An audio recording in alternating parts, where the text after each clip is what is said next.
김진입니다. 제 소개 그래도 잠깐 드려야 될 것 같아요. 제가 극강의 동안이긴 하지만 사실은 프랍 트레이더라는 걸 또 잘 모르시는 분들도 많이 계신 것 같아요. 프랍 트레이더는 뭐 그거부터 잠깐 좀 설명을 드리자면 기관 투자가예요. 기관 투자인데 여러분들은 대부분 기관 투자가 중에서는 펀드 매니저만 알고 계시죠. 보통 자산 운용사에서 일하는 사람들. 근데 프랍 트레이더라는 게 뭐 하는 사람들이냐면 금융기관이 있습니다. 근데 금융기관은 다 지들 돈이 있을 거잖아요. 그죠? 고객들 돈 말고 자기들 돈도 있을 겁니다. 그 자기들 돈으로 뭐 주식이면 주식, 채권이면 채권, 원자재면 원자재 이런 것들에 투자를 해서 수익을 내는 그런 역할을 하는 사람들, 그런 기관 투자가를 보고 이제 프랍 트레이더라고 합니다. 제가 단언컨대 프랍 트레이더 중에서 저보다 오래 한 사람은 없습니다. 단언컨대 저보다 프랍 트레이더를 오래 한 사람은 없습니다. 그렇게 잘 잘려요. 툭 하면 잘려요. 보통 한 2년? 3년? 주식이 한 6개월만 하면 다 선수잖아요. 그럼 여러분들 증권회사 생각해 보세요. 직원이 2,000명이에요. 그러면은 주식 선수가 한 1,000명 된다니까요? 얼마나 말이 많겠어요. 그죠? 제가 그거를 21년을 버텼습니다. 리서치에 한 2년 정도 있었고요.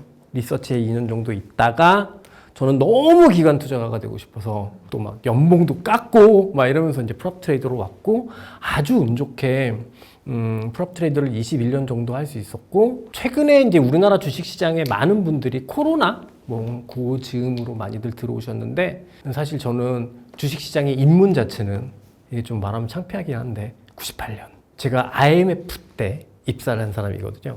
제가 이런 사람입니다. 그러니까 완전 고인물이죠. 그래도 대충 한 이쯤 했으면 제 이야기에 몇 개는 그래도 귀담아 들을 포인트가 있지 않을까요?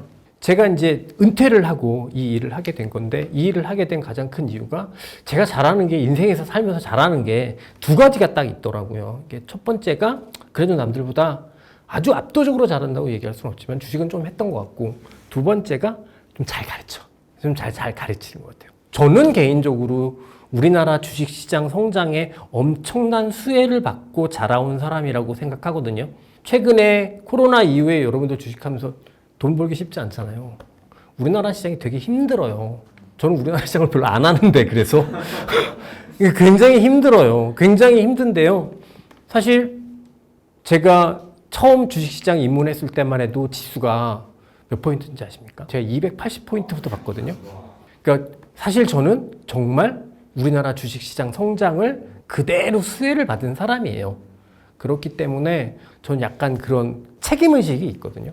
이런 것들 때문에 이번에는 또 우리 수빈쌤이랑 같이 이렇게 해서 이런 것도 만들고 앞으로도 또 다양한 여러 루트로 정답이라고 할 수는 없지만 여러 가지 제가 알고 있던 노하우들에 대해서 또 나름 PB분들 많이 교육했던 통에 나름의 커리큘럼이 있기 때문에 그 커리큘럼에 입각해서 강의라고 말씀드리기보다는 그냥 제가 알고 있는 것들을 여러분들과 공유하는 시간을 좀 가져보려고 합니다. 사실 앞으로 몇 차례의 시간으로 다 될지는 모르겠습니다만 제가 교환이라는 걸 준비를 하면서 이름을 뭐로 줬나라고 하면 주도주 완전 정복이라는 이름으로 교환을 적었어요. 사실 많은 PB분들 교육할 때도 보통 한 큰 챕터 하나 정도로 이렇게 말씀을 드렸던 내용인데 이번에는 그거를 더 세분화해서 완전 세분화해서 여기까지?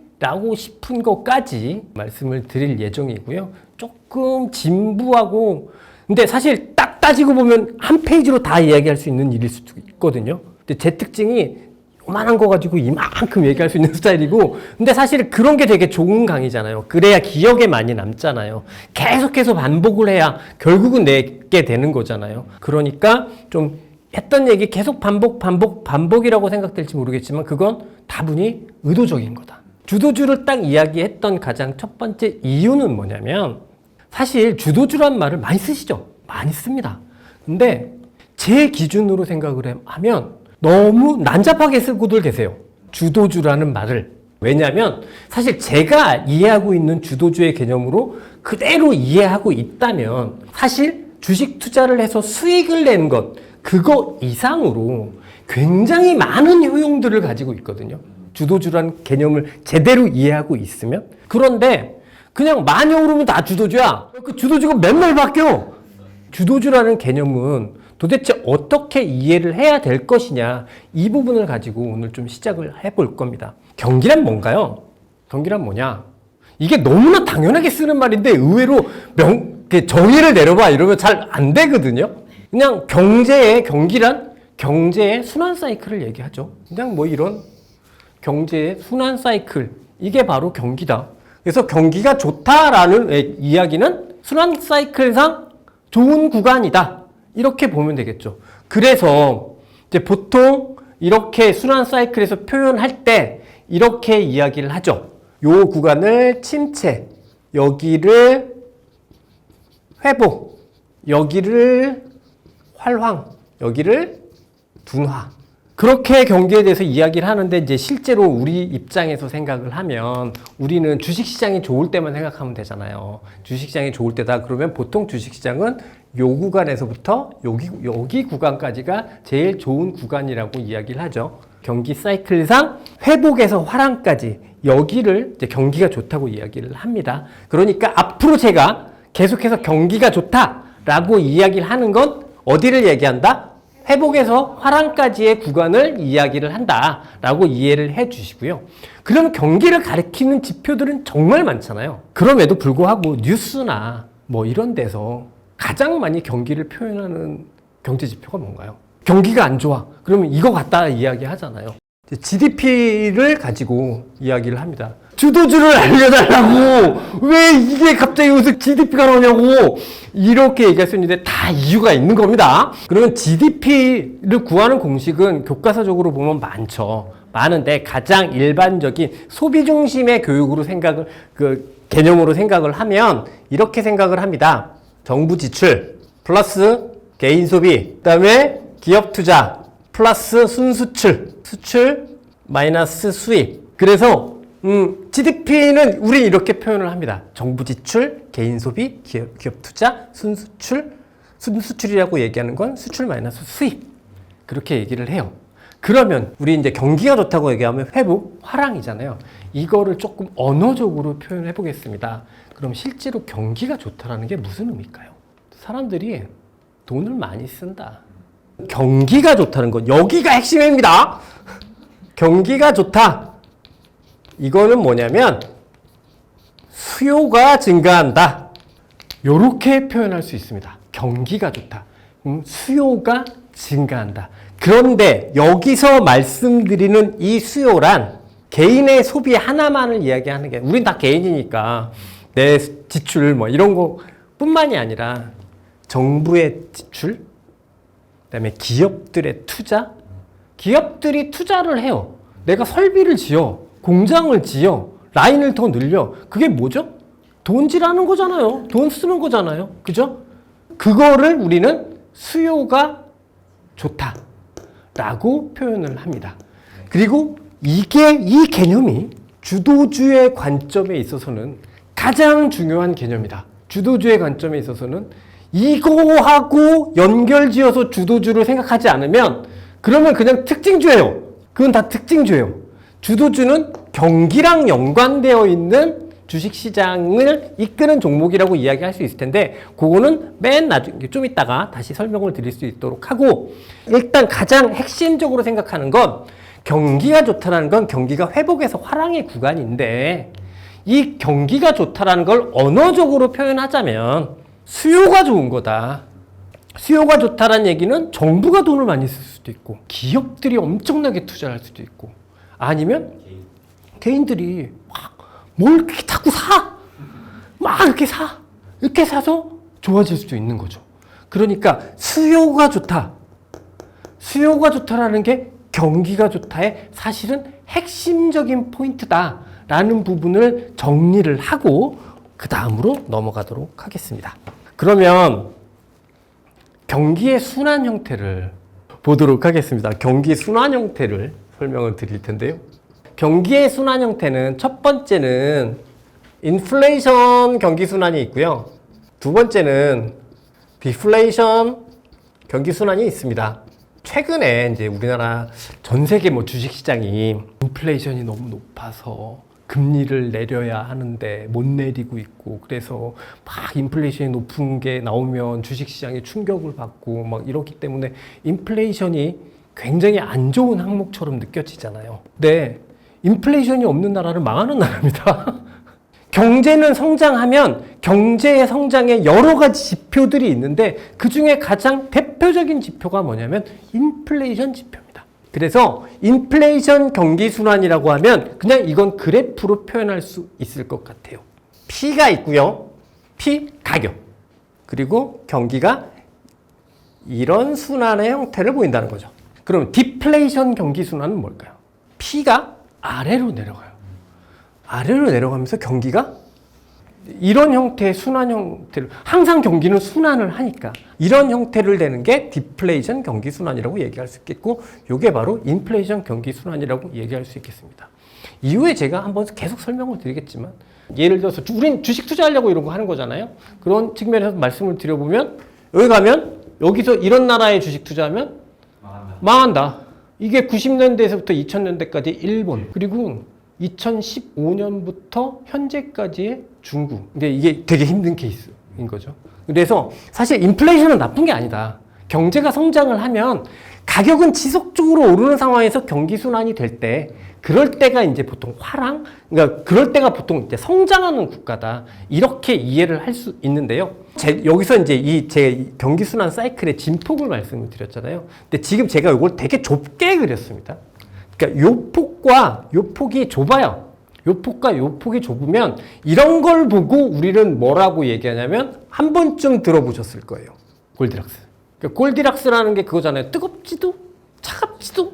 그러니까 경기가 이렇게 되면, 아니 골디락스라고 해서 사이클이 이렇게 가진 않잖아요. 항상 화랑이 있고 둔화가 있고 침체가 있고 이렇게 한데 그 폭 자체가 되게 작아. 이런 상황이 이제 골디락스라고 표현을 하는 거고요. 이거는 전형적으로 그냥 이거는 디플레 국가겠죠. 디플레이션 국가다라고 얘기를 할 수 있겠죠. 그러니 우리는 기본적으로 주도주를 찾거나 뭘 할 때 주도주도 뭔가 좋은 데서 나올 거 아니에요. 경기가 좋아요. 앞서 제가 경기, 수요, 이거 되게 핵심적이다. 주도주의 관점에서 말씀드렸잖아요. 그러면 우리는 주도주를 어떤 시장에서 찾아야 되는 거예요? 이런 시장에서 찾아야 되는 거죠. 이런 시장에서는 없다. 그냥 특징주만 있다. 그리고 여기선 주식하면 안 된다. 이유에 분명히 설명드릴 거예요. 왜 여기서 주식하면 안 되냐면 깨지기 뿐만이 아니라 그렇게 기업들이 잘 망해요. 한계 기업들이 속출하는 상황이에요. 이런 것들이. 한계 기업들이 속출하거든요. 이게 사실은 어떤 한 산업도 이런 산업으로 들어가면 한계 기업들이 속출을 하잖아요. 그렇기 때문에 굉장히 힘든 거고, 우리는 주식을 한다라고 하면 이 상황에서 찾아야 하는데, 이 상황에서 사실상 경기 확장 형태가 어떻게 되느냐. 근데 이 진폭이 작으면 주식시장이 재미있을까요? 재미가 없을까요? 네, 재미가 없겠죠. 이거 중에서 여기여야 되고, 여기서도 진폭이 커져야 주식시장이 좋은 거예요. 그래서 주식시장 맨날 계속해서 투자한다, 그게 너무 어려운 일이다. 이렇게 볼 수 있을 것 같고요. 그 다음 단계로 넘어가 보겠습니다. 인플레이션 경기순환이라는 이 큰 틀에서 디플레이션 경기순환은 사실은 생각하지 않아야 하는 거니까, 여기에서 또 사실은 경기가 화랑인 경우가 저는 두 가지로 구분을 합니다. 주식시장에 도움이 되는. 첫 번째는 뭐냐면 혁명 없는 경기 화랑이라는 게 있고요. 두 번째는 반대말이겠죠. 두 번째는 혁명적인 경기 화랑. 이렇게 표현할 수 있을 겁니다. 첫 번째, 이 혁명 없는 경기 화랑이라고 하면 경기가 좋다는 건 뭐가 좋다고요? 수요가 좋은 거라고 말씀을 드렸죠. 그러면 이 혁명 없는 경기 화랑은 어떤 경기 화랑을 이야기하냐면 그냥 기존에 있는 거. 새로운 게 없어. 근데 그거를 갑자기 사람들이건 기업들이건 막 수요하기 시작해요. 그걸 혁명 없는 경기 화랑이라고 이야기를 합니다. 그러면 조금 별로지 않을까? 라고 생각하실 수도 있는데 결코 사실 그렇지는 않아요. 이런 케이스가 뭐가 있을까? 새로운 것이 없는데 경기 화랑이 그렇게 뜨거울 수 있나? 크게 여러분들한테 직관적으로 설명드릴 수 있는 건 옆에 나라에서 전쟁이 난 거야. 옆에 나라에서 전쟁이 나잖아요. 전쟁이 나서 전쟁이 끝났어. 그럼 전후 복구를 해야 돼. 그러면 뭐 원래 있던 거 다 망가졌을 거 아니에요. 그죠? 그러니까 혁명 없는 수요에 엄청난 증가가 있죠. 일본이 패전국이잖아요. 근데 경제가 급속도로 레벨업된 가장 큰 이유가 뭘까요? 왜? 한국전쟁. 한국전쟁으로 한반도가 피폐화되고 원래 있었던 것들에 대한 투자가 다시 생겨갈 수 없는데 우리는 산업 제반 시설이 없어요. 그걸 어디서 갖고 와? 최다 일본에서 갖고 온 거죠. 우리나라는 베트남 전쟁 이게 100%다라고 말씀은 못 드리지만 중요하게 그런 부분이 있어서 이런 혁명 없는 전쟁 같은 경우가 대표적인 케이스일 거고요. 또 하나는 뭐냐면 옆에 인접국 아니면 혹은 그냥 우리나라라고 치자. 잘 못 살았어.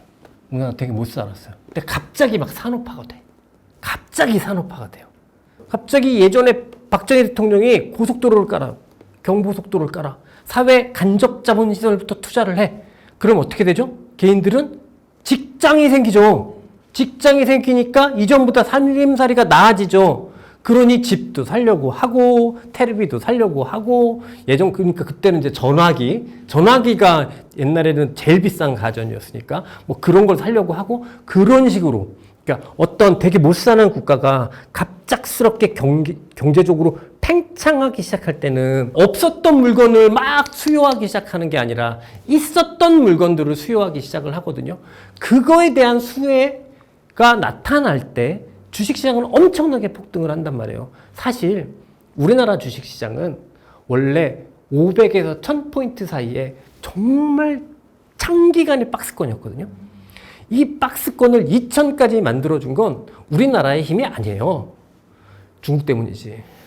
중국이 갑작스러운 산업화를 통해서 기존에 우리는 다 쓰고 있었어. 근데 얘네들은 안 썼는데 인구가 많잖아. 그러니까 그런 레버리지가 생긴 거죠. 이런 식으로 나타나는 것들, 그러니까 주변 국가가 갑자기 경제 발전을 하거나 아니면 전쟁 같은 이벤트가 일어나거나 해서 특별하게 뭔가가 없을 때 나타나는 혁명 없는 경기 화랑이라는 게 있을 수가 있고요. 두 번째는 혁명적인 경기 화랑. 그건 뭘까요? 새로운 게 생긴 거죠. 이전에 없었어. 이전에 없었는데 이게 막 생기는 거예요. 근데 겁나 신기해. 하고 싶어! 막 하는 거예요. 그게 바로 혁명적인 경기 화랑이죠. 보통 이럴 때 우리는 성장주란 이야기를 쓰게 됩니다. 그죠? 근데 성장주라는 게 여기서 이 하나만 딱 말씀을 드려볼게요. 성장주라는 건요, 꼭 테크 주식만 성장주는 아니에요. 전 예전에 우리나라에서도 사실 아주 미시적인 사이클이긴 했지만 전혀 다른 사이클. 무슨 얘기냐면 신용카드. 저 신입사원 입사하고 막 이럴 때만 해도 신용카드 많이 안 썼거든. 그럼 그것도 새로운 게 되겠죠.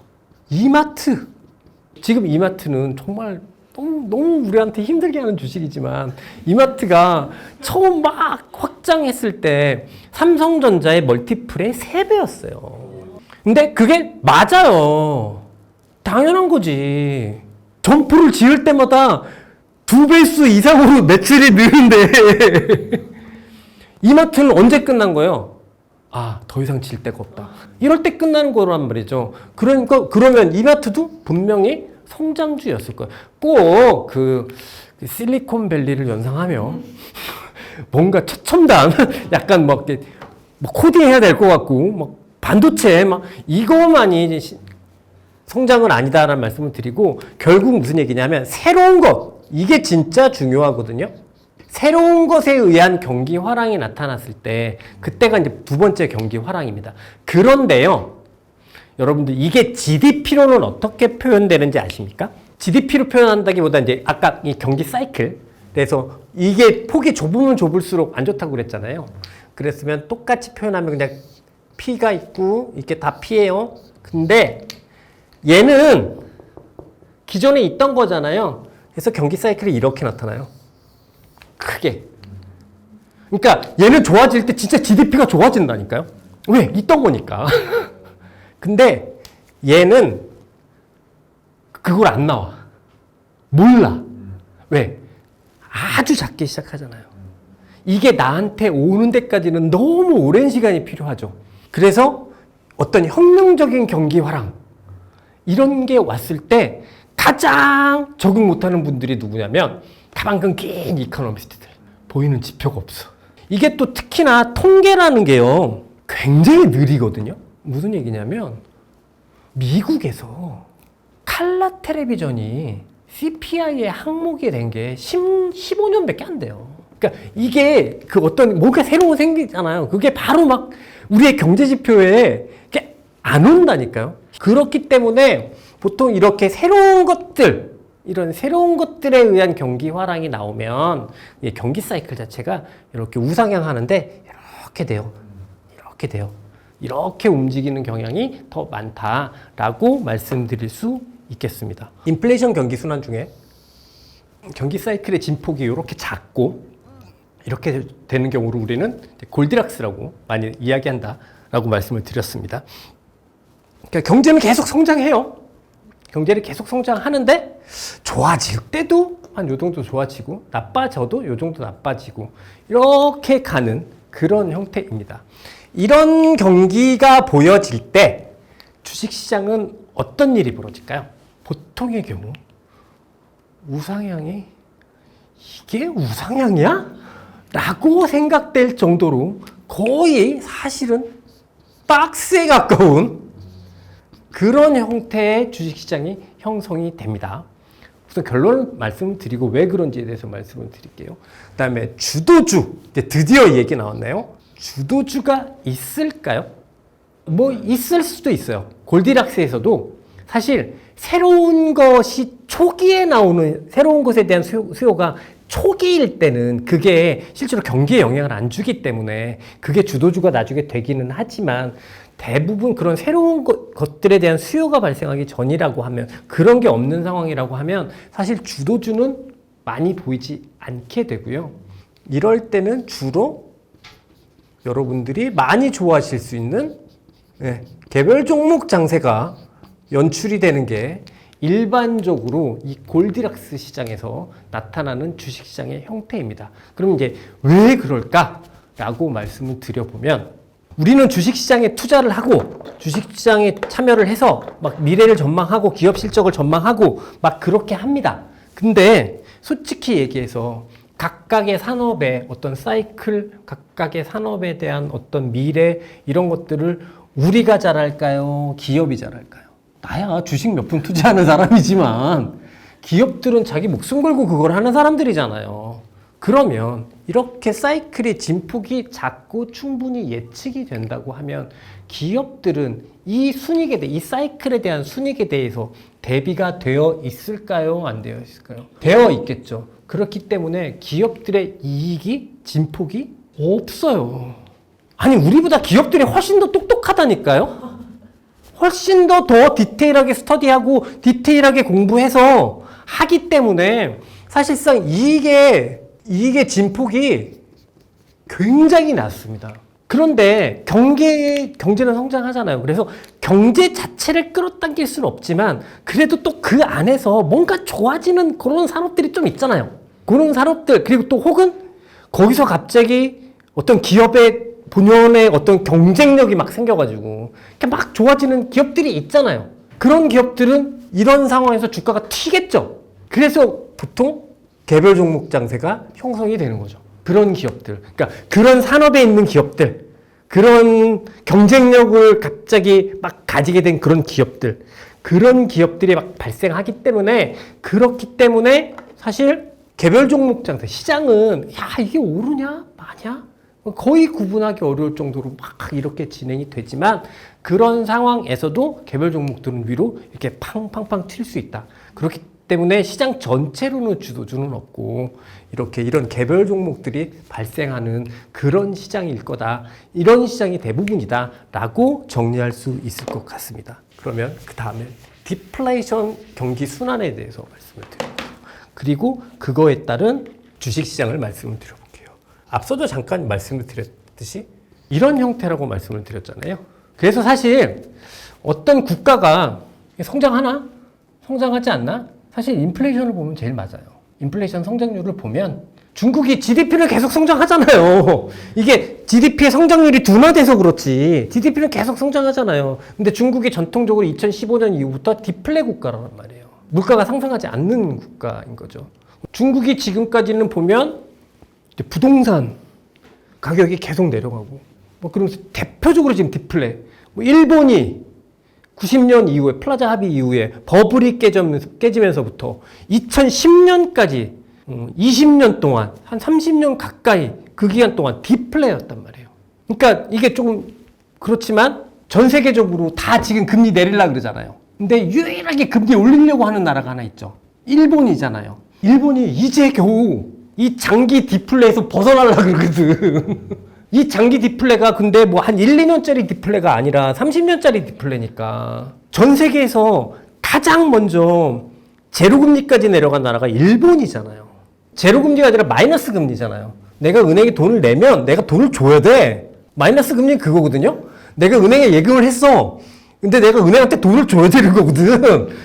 그런 상황이거든. 근데 왜 그랬을까요? 디플레라서. 물가가 계속 디플레 상황이니까 경기를 화랑시켜서 인플레를 만들려면 화폐의 가치를 떨어뜨려야 되잖아요. 화폐의 가치를 떨어뜨리기 위해서 금리를 계속해서 내려서 내리다 마이너스 금리까지 간 거예요. 그게 일본인 거거든요. 그만큼 사실은 이 디플레라는 게 진짜 그렇게 치명적인 그런 상황이거든요. 그런 상황에서 주식시장이 좋을까요? 이 디플레이션 국가에서는 가장 핵심적인 특징 중에 하나가 뭐냐면 저는 이 말씀을 꼭 드리고 싶어요.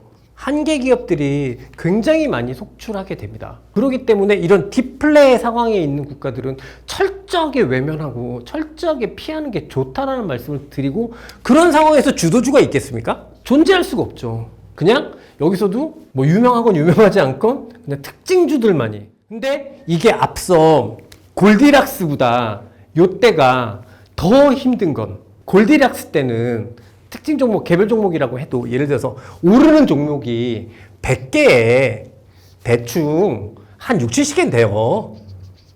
그죠? 그래도 우성장 한다고 하면. 근데 이럴 때 여기는 100개라고 치면 뭐 이건 정확한 통계는 아니고 제 감입니다만 뭐 10개, 20개밖에 안 된단 말이에요. 얼마나 주식 투자하기가 힘들어요. 나는 맨날 맞는 결정을 해야 되는 거지. 어떻게 그래 사람이. 그렇기 때문에 굉장히 힘든 구간이고 당연히 이런 디플레이션 경기 순환을 겪고 있는 상황이라고 하면 주식시장도 안 좋거니와 주도주도 발생할 수 없다라고 말씀을 꼭 드릴 수 있는 거죠. 이게 두 개로 비교해서 나누어서 말씀을 드려보겠습니다. 우선 혁명 없는 경기 화랑, 혁명적인 경기 화랑 모두 다 주식시장 상승할까요? 하락할까요? 상승하죠. 그 다음에 이제 우리들이 그렇게 알고 싶은 주도주 존재할까요? 존재하지 않을까요? 혁명적인 경기 순환 주도주 대놓고 존재하겠죠. 강한 상승이 있으니까. 그러면 혁명 없는 경기 확장이라고 해도 그 상황에서 실질적으로 원래 있었던 거지만 그 중에서도 특히나 수요가 엄청나게 몰려있는 산업들이 있을 거죠. 새로운 산업은 아닌데 원래 있던 산업인데 그 산업이 원래 있던 산업이지만 지금 실제로 경기를 이끄는 수요의 그 가운데 핵심적인 산업이 있을 거잖아요. 주도주는 바로 그 산업이에요. 뭐냐면 여기서 정의입니다. 이거는 이후에 다시 말씀을 드리겠지만 주도주의 정의는 뭐냐면 경기를 이끄는 수요 있죠. 이 수요에 직접적으로 해당하는 산업 혹은 기업 혹은 섹터라고도 얘기할 수 있겠죠. 여기가 바로 주도주가 됩니다. 혁명이 없는 경기 화랑에서도 실제로 경기가 얘 때문에 좋아지고 얘 수요가 증가해서 얘 때문에 좋아지는 경우가 있잖아요. 그럴 땐 그 섹터가 바로 주도주가 된다는 말씀이에요. 그러면 반대로 이 혁명적인 경기 화랑에서 주도주는 누굴까요? 새로운 것. 왜? 혁명적인 경기 화랑은 새로운 것에 대한 수요가 증가해서 경기가 좋아지는 거잖아요. GDP로는 표현이 잘 안 돼도 새로운 것에 대한 수요가 갑자기 늘어나고 이게 폭발적으로 증가하면서 그게 실제로 알고 보면 경기를 막 이끌어가고 있는 거라면 이 새로운 것에 해당하는 산업, 기업, 섹터가 바로 주도주가 되겠죠. 예를 들면 혁명 없는 경기 화랑. 앞서 제가 이전 시간에 이웃국이 갑자기 경기가 확 좋아져가지고 좋아지는 경우. 근데 우리나라는 사실 그 수혜를 그대로 중국 때문에 받았다라고 말씀을 드렸잖아요. 그래서 우리나라는 사실 2004년부터 2012년까지는 모든 게 다 중국의 수요 사이클에 의해서 주도주가 형성이 돼요. 근데 이거는 이후에 자세하게 말씀을 드리겠지만 크게 얘기를 하면 똑같아요.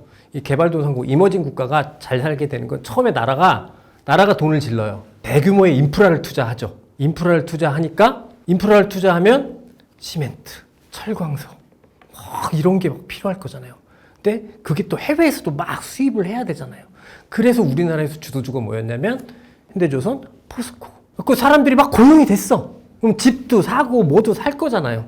근데 막 내가 내 소득이 늘어났으니까 그 많은 중국 인구가 그러면 중국이 막 그렇게 사람이 늘어나니까 그래서 막 소비를 하니까 내가 돈이 막 생겼어요. 그럼 뭐부터 사요? 집부터 사죠. 그리고 차 사죠. 그리고 가전제품 이런 거 사죠. 그때 우리나라 주도주가 뭔지 아세요? 차와죠. 자동차. 가전제품 많이 사면 그 겉에 이거 다 플라스틱이잖아. 그 뭐 어렵게 얘기하지 맙시다. 그 플라스틱이잖아요. 화학. 그 다음에 정유 제품, 석유화학 제품들의 소비가 커지니까 LG전자 그런 것들이 주도주였어요. 근데 이런 거는 사면 금방 안 바꾸잖아요. 집도 사면 금방 안 바꾸고. 그죠? 난 행복한 삶을 살아. 그럼 그 다음엔 뭐죠? 사치성 소비를 하기 시작하죠. 여행. 그 다음에 화장품. 이런 것들을 중국 사람들이 또 많이 쓰게 되죠. 그래서 그 사이클의 가장 마지막 단이 뭐였냐면은 우리나라는 아모레퍼시픽, 그 다음에 호텔신라 이런 기업들이었어요. 그러면 주식시장의 상승의 사이클의 기간을 한번 생각을 해보겠습니다. 기간은 혁명 없는 경기 화랑. 이 기간이 길까요? 짧을까요? 상대적으로 얘하고 비교하는 겁니다. 상대적으로 짧아요. 이유에 대해서 설명을 드리겠습니다. 뭐냐면 이건 다 있는 산업이죠. 대부분의 산업들이 성숙되어 있죠. 그러니까 수요가 확 늘잖아요. 그럼 기업들의 대응이 빨라지죠. 그래서 기본적으로 산업이 폭발적으로 이렇게 폭발적으로 증가한다고 하더라도 여기에 대한 기업 대응이 빨라져요. 빨라지는 건 뭐냐면 경쟁이 심해진다는 얘기거든요. 경쟁이 심해지기 때문에 주식시장이 길기가 힘들어요. 기업들의 대응이 빨라지니까 경쟁이 심해져요. 그죠? 얘도 늘리는데 이걸 늘리는 속도가 너무 빨라. 수요! 아까 얘기했죠. 수요가 증가할 때다. 수요가 막 증가를 했어요. 근데 뭐냐면 성숙산업이잖아요. 공급도 빠르게 증가한다니까요. 공급도 빠르게 증가를 해요. 그렇기 때문에 이 사이클 자체가 조금 짧아요. 조금 짧게 되고 그 다음에 강도는 얘가 강할까요? 얘가 강할까요? 강도도 얘가 약해요. 앞서 말씀드린 대로 모든 대부분의 산업들이 성숙 산업이기 때문에 기업들의 대처가 심해지고 어떤 제품에 대한 수요가 확 늘어난다고 하면 기업들도 공급을 확 늘릴 수가 있기 때문에 근데 주식시장은 안단 말이죠. 기업들은 알고 주식시장도 그걸 알기 때문에 상대적으로 좋은 장이고 왜? 우리는 이거로 지수가 1000에서 2000이 갔는데 지수가 더블 났다니까요. 굉장히 좋은 장이에요. 근데 굉장히 좋은 장임에도 불구하고 기본적으로 상승 사이클 자체는 좀 짧고 완만한 특징이 있다. 그럼 반대로 혁명적인 우리는 모두 다 여기에 있어. 보면 지금 뭐 AI다 뭐다 이런 이야기들이 너무 많다 보니까 그렇다 보니까 지금 여기 있는 것 같은데 기본적으로 혁명적인 경기 화랑은 주식시장 상승 사이클이 길어요. 왜 길까요? 어떤 새로운 게 생기잖아요. 새로운 게 생기면 그게 나의 삶에까지 오는데 오래 걸리잖아. 나의 삶에까지 이렇게 다 오는데 이런 기존에 있던 산업보다 훨씬 오래 걸리잖아요. 그리고 지금은 왜 오래 걸릴 수밖에 없냐면 특히나 참여하는 기업도 작아, 숫자가. 그래서 사실은 사이클이 시작이 됐는데 몰라요. 알 수가 없어. 제가 오늘부터 주도주에 대해서 이야기를 드리고 강의를 하는데 맨 마지막 챕터가 뭐냐면 미래의 주도주이거든요. 근데 그 슬라이드에 저는 딱 한 줄만 썼어요. 모른다. 알 수가 없다. 그걸 아는 건 사기다. 그걸 안다고 얘기하는 건 사기. 우리가 주식 투자하는 사람이 막 유리구슬을 굴려갖고 미래를 바라보는 그런 사람이 아니잖아요.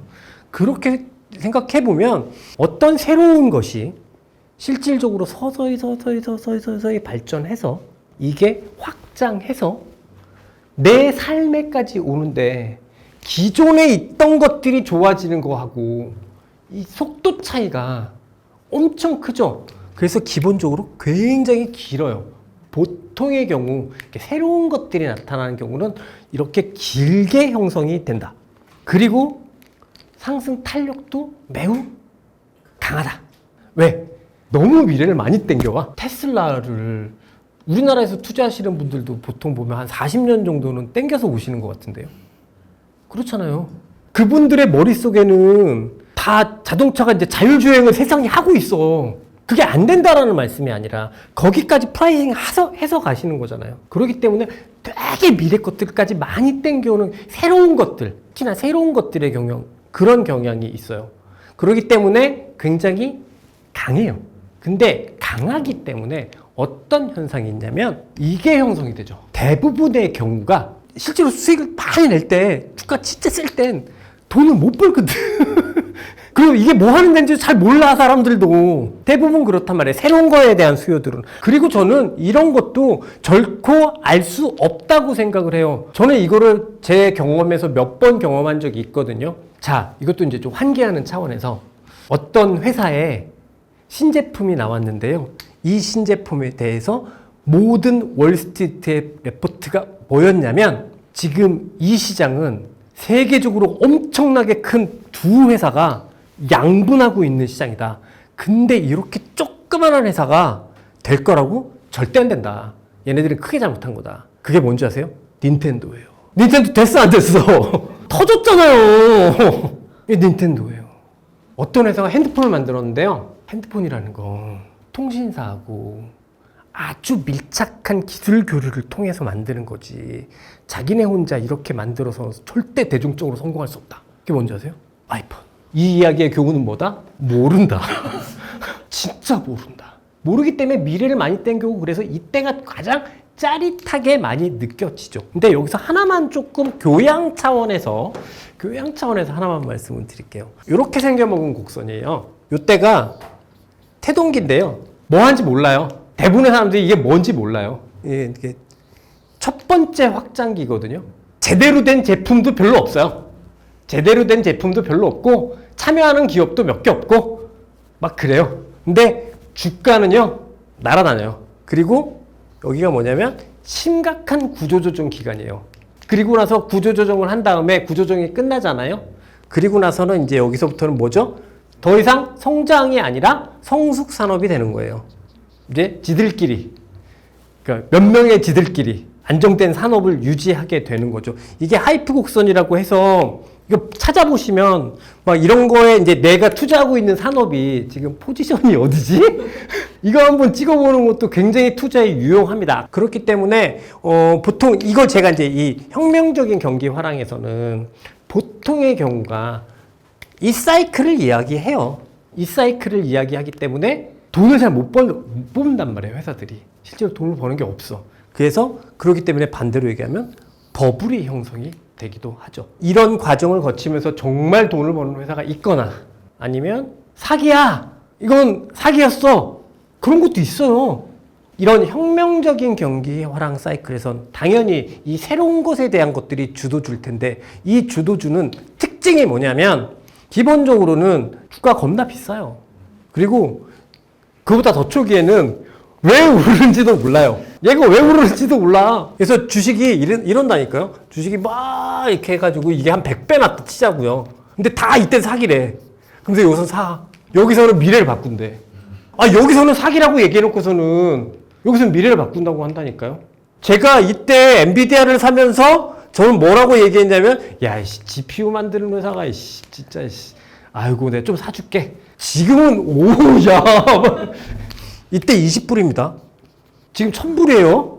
항상 이런 혁명적인 경기 사이클에서 주도주는 이런 형태를 띠기도 하고요. 그다음에 버블을 가지고 있고 대신에 그 사이클 자체가 굉장히 길다라는 게 특징이다. 오늘은 일단 주도주의 인트로에 대해서 말씀을 드렸습니다. 하나만 기억하셨으면 좋겠다라는 건 경기가 좋다는 건 수요가 좋다는 겁니다. 그리고 주도주는 이 경기를 좋게 만드는 수요가 집중되는 산업, 업종, 섹터 거기에서 발생한다. 이것만, 딴 건 그러면 다 빼더라도 요것만 기억해 주셨으면 좋겠다 생각이 들고, 일단은 오늘 말씀드린 건 제가 전체 큰 이야기에서 아주 일부분에 관한 이야기이고요.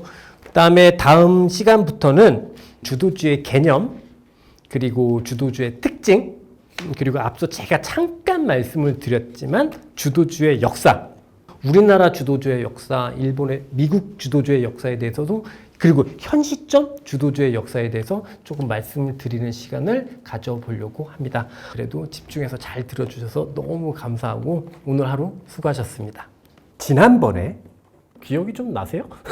저는 딱 2개만이라도 기억을 하셨으면 좋겠다라고 하는 건, 주도주는 경기와 밀접한 연관이 있는 종목을 이야기한다라는 것, 그리고 그 다음에 사실은 우리 지난번에 이야기할 때는 주도주를 이야기하는 거였지만 실제로 주도주 이야기는 많이 안 했죠. 오히려 이제 경기에 관해서 말씀을 되게 많이 드렸는데, 아마 경제학자분들이 들으시면 쟤는 뭐지? 무슨 저런 잡스러운 경제론이 있는 거지? 이렇게 생각하실 수도 있는데, 주식시장 입장에서 생각할 땐 굉장히 오히려 더 접근하기 쉬운 방법이라고 생각을 했고, 그 경기 중에는 혁명적인 경기가 있을 수 있고 혁명이 없는 그런 경기의 순환도 있을 수 있고, 그 과정에서 주도주는 탄생한다라는 말씀을 드린 바 있습니다. 이제 오늘은 어떤 말씀을 드릴 거냐면, 요거보다 조금 더 한 발짝, 깊이는 더 이상은 안 들어가요. 내가 모르기 때문에 그 이상은 안 들어가는데 한 발짝 조금 더 들어가보는 시간을 가져볼 건데요. 어찌 보면 제가 제일 많이 드리고 싶은 이야기 중에 하나인데, 주도주와 특징주의 구분. 제가 이런 식으로 주도주를 딱 구성을 해버리고 정의를 해버리는 순간 주도주를 남용해서 쓰시는 분들의 이야기를 들으면 막 열받아요. 그러면은 저걸 이름을 주도주라고 붙일 이유가 없거든. 그냥 센 주식 이렇게 얘기하면 되는 거지. 근데 대부분의 경우가 그 주도주하고 특징주를 혼용해서 쓰는 것 같다. 저는 개인적으로 테슬라가 단 한 번도 주도주인 적은 없다. 테슬라는 특징주다. 제 개념에서 생각을 해보면 테슬라도 주도주라고 보기는 어렵습니다. 특징주다. 그래서 이런 오늘 주도주하고 특징주를 좀 구분하는 관점에 대해서 조금 말씀을 드려볼 거고, 그래도 이렇게 개념으로만 이야기를 하면 안 와닿잖아요. 실제 주식시장에서, 우리나라 주식시장에서 주도주가 어떤 것들이 있었지? 이런 것들을 한번 보도록 하겠습니다. 근데 지난번에 한번 중국과 관련해서 혁명 없는 경기 화랑기에서의 주도주군에 대해서 한번 잠깐 설명드렸는데, 이번엔 제가 손으로 그래프도 한번 그려보면서 말씀을 드리고, 근데 이때가 주도주가 이거였고요, 이때가 주도주가 이거였고요, 이때가 주도주가 이거였고요, 이렇게 얘기하면 진짜 무책임한 얘기예요. 얘가 왜 끝났고요 를 얘기할 수 있어야지. 그래야 김진이지. 왜 올랐는지를 이야기하고, 얘가 왜 끝났는지, 그랬을 때 그 캐탈리스트가 뭐였는지 를 이해해야 우리는 참고할 수 있을 것 같고, 지금 현재 진행되는 상황까지 말씀을 드리는 시간을 가져보도록 하겠습니다. 그리고 시간이 남게 되면 주도주를 왜 갖고 있으면 뭐가 좋지? 도대체 주도주를 갖고 있으면 뭐가 좋은 거야? 주도주를 내가 포트폴리오에 가지고 투자 전략을 짰을 때 엄청나게 베네핏이 있거든요. 엄청난 혜택이 있어요. 그 혜택에 관해서까지 오늘은 좀 말씀드리는 시간 가져보도록 하겠습니다. 일단 주도주하고 특징주의 차이에 대해서 좀 오늘은 말씀을 드리려고 하는데요. 일단 주도주하고 특징주는 공통된 특징이 하나 있습니다. 뭘까요? 겁나 많이 올라요. 그러니까 사람들이 특징주를 주도주라고 얘기하지. 겁나 많이 올라요. 둘 다 높은 수익을 준다라는 공통점은 있어요. 근데 제가 주도주하고 특징주를 구분하기 위해서, 이걸 구분시켜 드리기 위해서 사실 그 앞 시간에 쓸데없이 경기를 가지고 이야기를 했거든요. 그러니까 주도주를 가장 개념적으로 이야기하자면 실제 경기를 이끄는 산업에 해당하는 종목이 그게 바로 주도주다, 이렇게 보시면 돼요. 그런데 여기서 되게 어려운 포인트 중에 하나가, 우리는 앞서 제일 첫 시간에 제가 경기 얘기하면서 GDP, 근데 GDP를 얘기하는 거, 제가 GDP라는 걸 알고 있다는 걸 여러분들한테 자랑하기 위해서 얘기한 게 아니라, 사실은 경기는 실제로 수요다 라는 걸 설명하기 위해서였잖아요. 그런데 앞서 경기가 좋아지는 구간 중에는 혁명이 없는 그냥 기존의 것들이 갑자기 수요가 폭발하면서 좋아지는 경우도 있지만 그럴 때는 GDP로 표현이 잘 되죠. 있던 게 그냥 이렇게 좋아지는 거니까. 근데 혁명적인 경기 화랑 예전에 없었어. 근데 없었는데 새로 생겨났어. 그거를 막 사람들이 투자를 하거나 그런 것들을 막 소비하기 시작해요. 그랬을 때 나타나는 경기는 분명히 실질적으로는 경기는 그 산업에 의해서 나타나지만 이게 이 GDP로 표현되지가 않아요. 이코노미스트들은 엄청 게으른 사람들이라서. 왜냐하면 히스토리컬하게 다 검증을 해야 되잖아요. 그러니까 시간이 많이 걸려요. 그러니까 엄청 게으를 수밖에 없거든요. 그래서 GDP에는 설명이 안 될 수도 있지만 실질적으로는 경기를 이끄는 수요가 집중되는 산업에서 나오는 게 바로 주도주다. 이 말씀을 지난번에 한번 드렸는데 이제 오늘 시점에서 가장 중요한 포인트다. 다만 경기를 이끄는 산업이라고 얘기를 했잖아요. 그럼 이런 산업이 대형주일까요? 중소형주일까요? 중소형주는 나오기가 힘들겠죠. 실제로 경기를 이끄는 산업이어야 하니까. 그래서 대부분의 경우가 대형주에서 주도주로 나옵니다. 중소형주에서 주도주가 나오는 케이스는 거의 없습니다. 반면에 특징주는 대형주일 수도 있겠지만 중소형주일 수도 있겠죠. 대형주일 수도 있고 중소형주일 수도 있고 다 가능하다. 특징주도 주가가 오르잖아요. 이 해당하는 산업은 경기가 좋겠지. 경기가 나쁜데 이 해당하는 산업, 요 산업의 업황은 경기가 좋겠죠. 늘 지구가 망하더라도 좋아지는 산업은 있잖아요. 코로나가 터져서 죽을 것 같은데 언택트는 좋아지잖아. 그래서 이 특징주도 자기의 업황은 좋을 거예요. 좋을 거예요. 항상 좋을 거예요. 근데 이게 경기에 영향을 주느냐?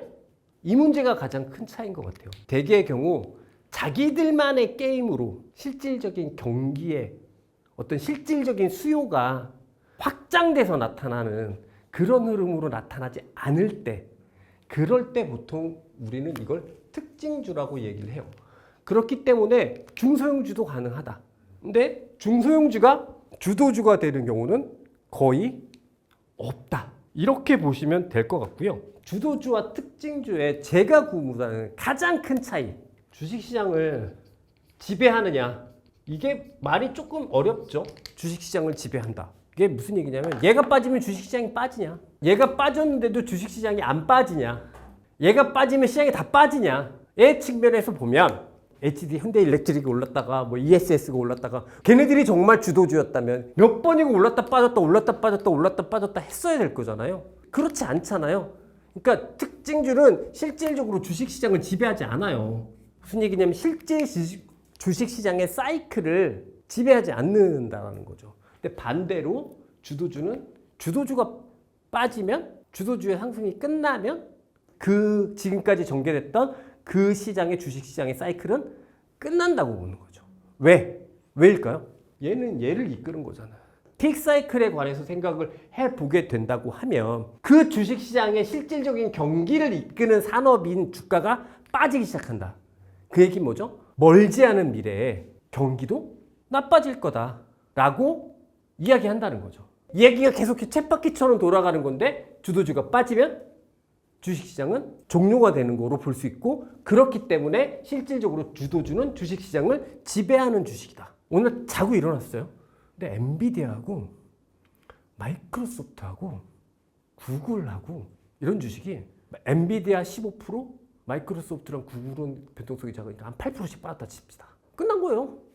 그럼 그다음부터 주식을 갖고 있으면 안 돼. 주식을 갖고 있으면 갖고 있을 때마다 막 고통스러워진다는 거죠. 그리고 주도주 하나 이렇게 쭉 가지고 있는데 얘 사서 잘 팔고 얘 사서 잘 팔고 얘 사서 잘 팔면 이게 훨씬 수익은 좋겠죠? 하지만 얘만 가지고 있으면, 포트폴리오에 얘만 가지고 있으면 내가 언제 주식을 접어야 되지? 라는 시그널을 알 수가 없다. 보통 그렇잖아요. 사람이 항상 이렇게 쫙 크게 전망하고 내 거 이렇게 집중하지 못하잖아요. 항상 이렇게 자기 거에 이렇게 몰입된단 말이죠. 하지만 주도주를 가지고 있으면, 포트폴리오 주도주를 가지고 있으면 내가 언제 이 주식시장의 투자를 종료시켜야 할 것인지, 그거에 대해서 시그널들을 굉장히 그 어떤 무엇보다 강한 시그널을 얻을 수 있다는 거죠. 왜?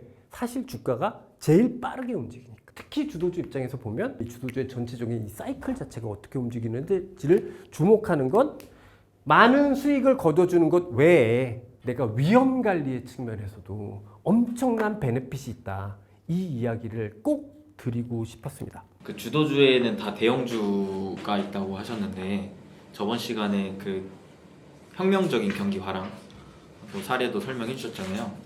그때는 아무래도 중소형주도 포함될 수 있지 않을까요? 주도주 군에는 포함될 수 있어요. 기본적으로 주도주 군은 하나의 또 어떤 핵심적인 종목이 있고 이 종목이 이끌어가는 이 산업에 의해서 되게 폭넓게 올라가거든요.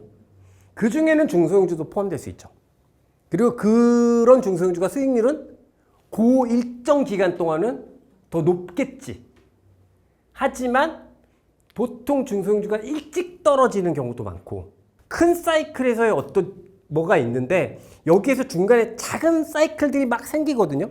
그 사이클이 생기는 거에 작은 종목들은 거기서 이탈하는 경우도 많다. 대표적인 예가 테슬라가 그런 것 같아요. 클라우드 시대에 테슬라도 전기차를 가지고 같이 올라왔는데 지금 잘 못 오르죠. 다른 주식 막 올라가는데도 기본적으로 주도주의 특징에 대해서만 다시 한 번만 좀 정리를 한번 해보자면 앞서 말씀드린 대로 종목의 사이즈는 기본적으로 대형주일 거다. 경기를 이끌기 때문에 산업이 기본적으로 그러기 때문에 대형주일 거다.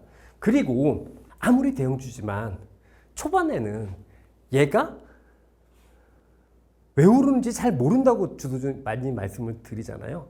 그래서 주도주는요 늘 부담스러워요. 늘 비싸고 늘 주가는 많이 올라 있고 실질적으로 그렇게 내가 뭘 살 수 있을 것 같은 그런 시그널을 안 줘요. 그래서 가장 큰 장점 첫 번째는 높은 수익이 될 수도 있고요. 이건 뭐 당연하겠죠. 근데 이건 특징주로도 충분히 가능한 문제니까. 두 번째는 뭐냐면 바로 자산 배분의 핵심이 된다는 거예요. 주식 투자에는 크게 세 가지 과정이 있거든요. 이게 뭐냐면 자산 배분, 포트폴리오 구축, 그리고 트레이딩, 매매라고 할게요. 내 계좌에, 내 어카운트에 수익률에 가장 큰 영향을 미치는 단계는 뭘까요? 자산 배분이 어느 정도 영향을 미칠 것 같으세요? 80에서 85%라고 해요. 그러면 이제 매매는 몇 프로 영향을 줄까요?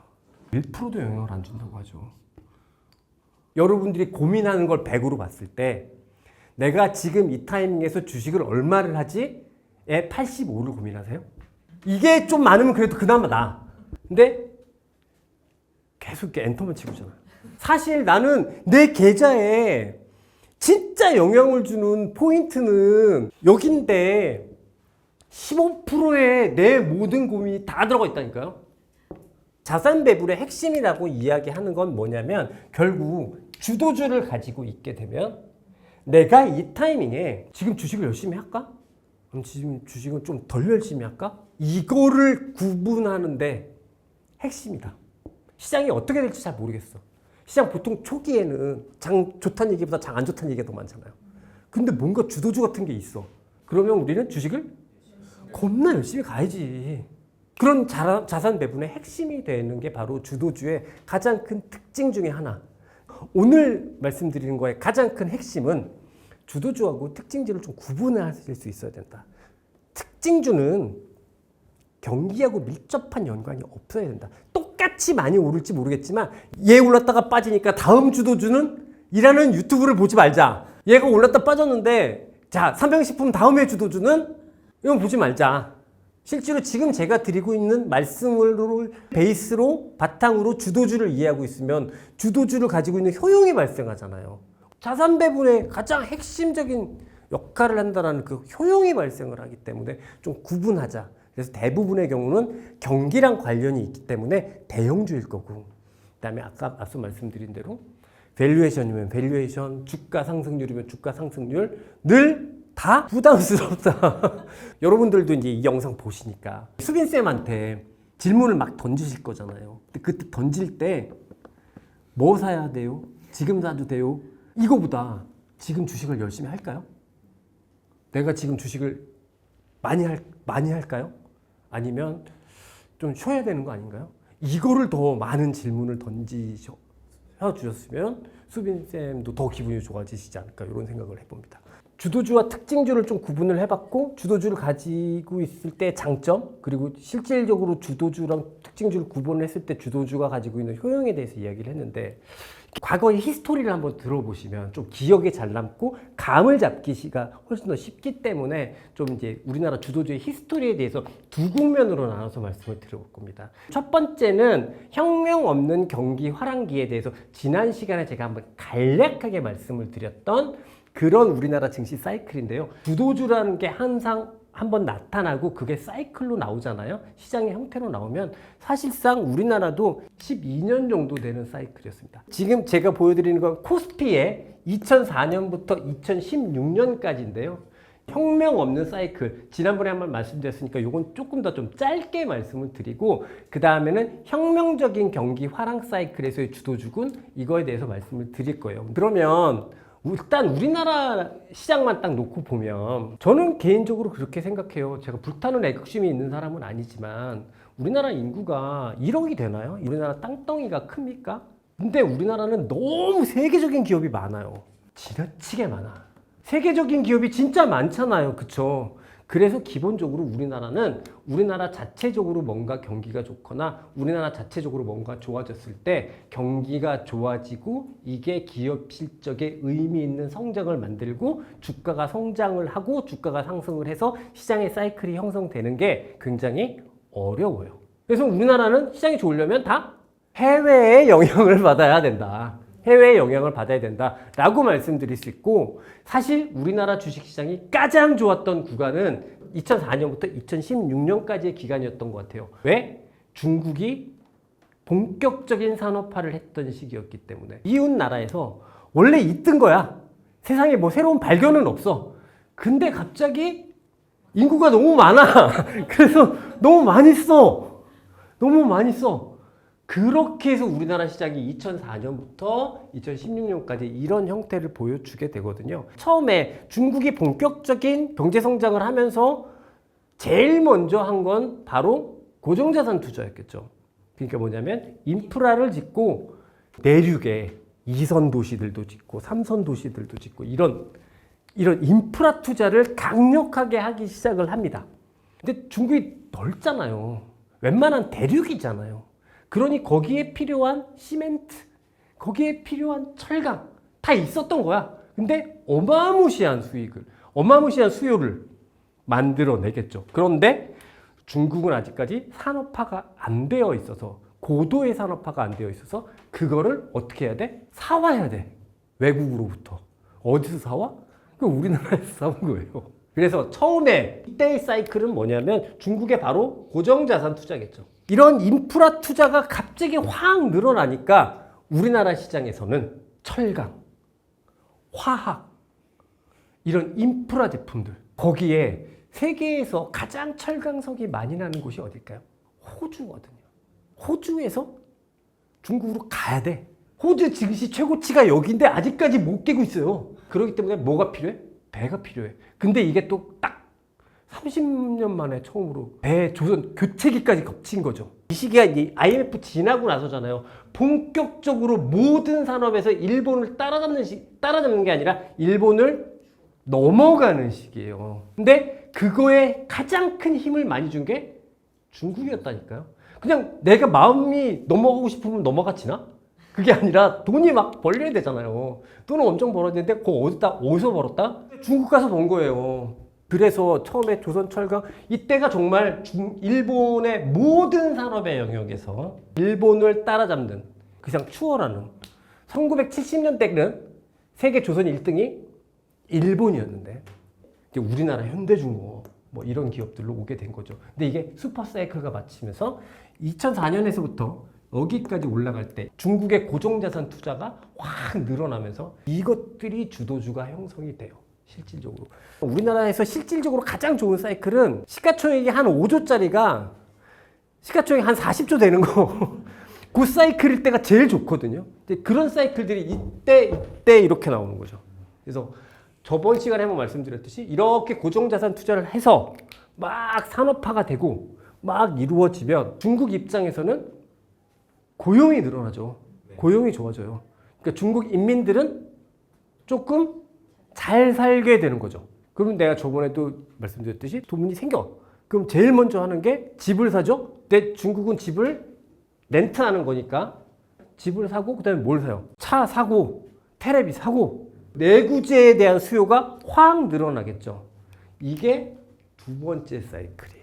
이게 2008년부터 2010년까지 나타났던 사이클입니다. 세 번째로 이런 차 사고 이러면 막 바꿔? 아니잖아요. 근데 쭉 쓸 거 아니에요. 직업도 변변치 않고 막 이랬었는데 직업도 생기고 일정한 수입도 생기고 이러니까 이제 막 소비를 하게 되죠. 그래서 사치, 소비성 그런 소비가 늘어나게 되고 그게 대표적으로 여행, 화장품, 우리나라에서는 호텔신라 같은 면세점, 그다음에 아모레퍼시픽, 그다음에 뭐 LG 생활건강, 뭐 CJ 이런 기업들이 중국에서 이제 사치성 소비, 소모성 소비라고 얘기할 수 있죠. 이런 소비에 의해서 세 번째 사이클의 주도주가 됩니다. 이게 이제 기본적인 사이클인데요.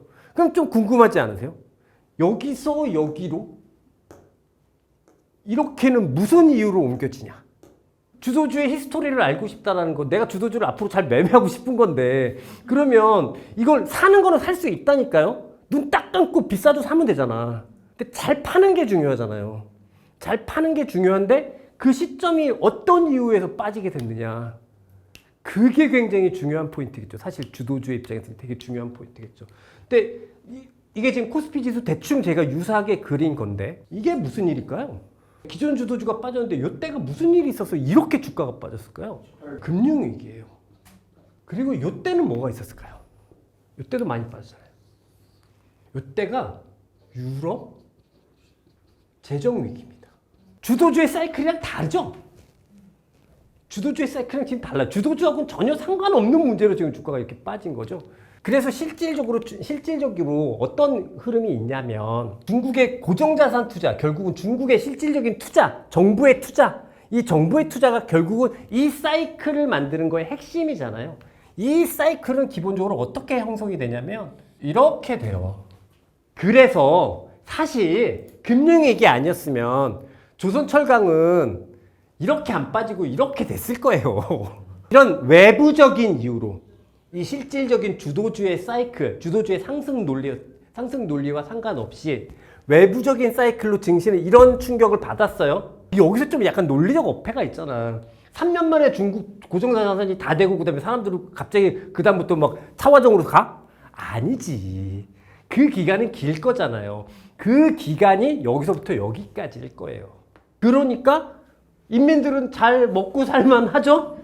그러니 인민들이 먹고 살만 하니까 여전히 여행, 화장품들은 좋은 산업 환경을 가졌을 거고 그래서 사실 이때는 우리나라 GDP가 그렇게 안 뜨는 상황이었지만 왜? 상대적으로 작은 쪽이었으니까.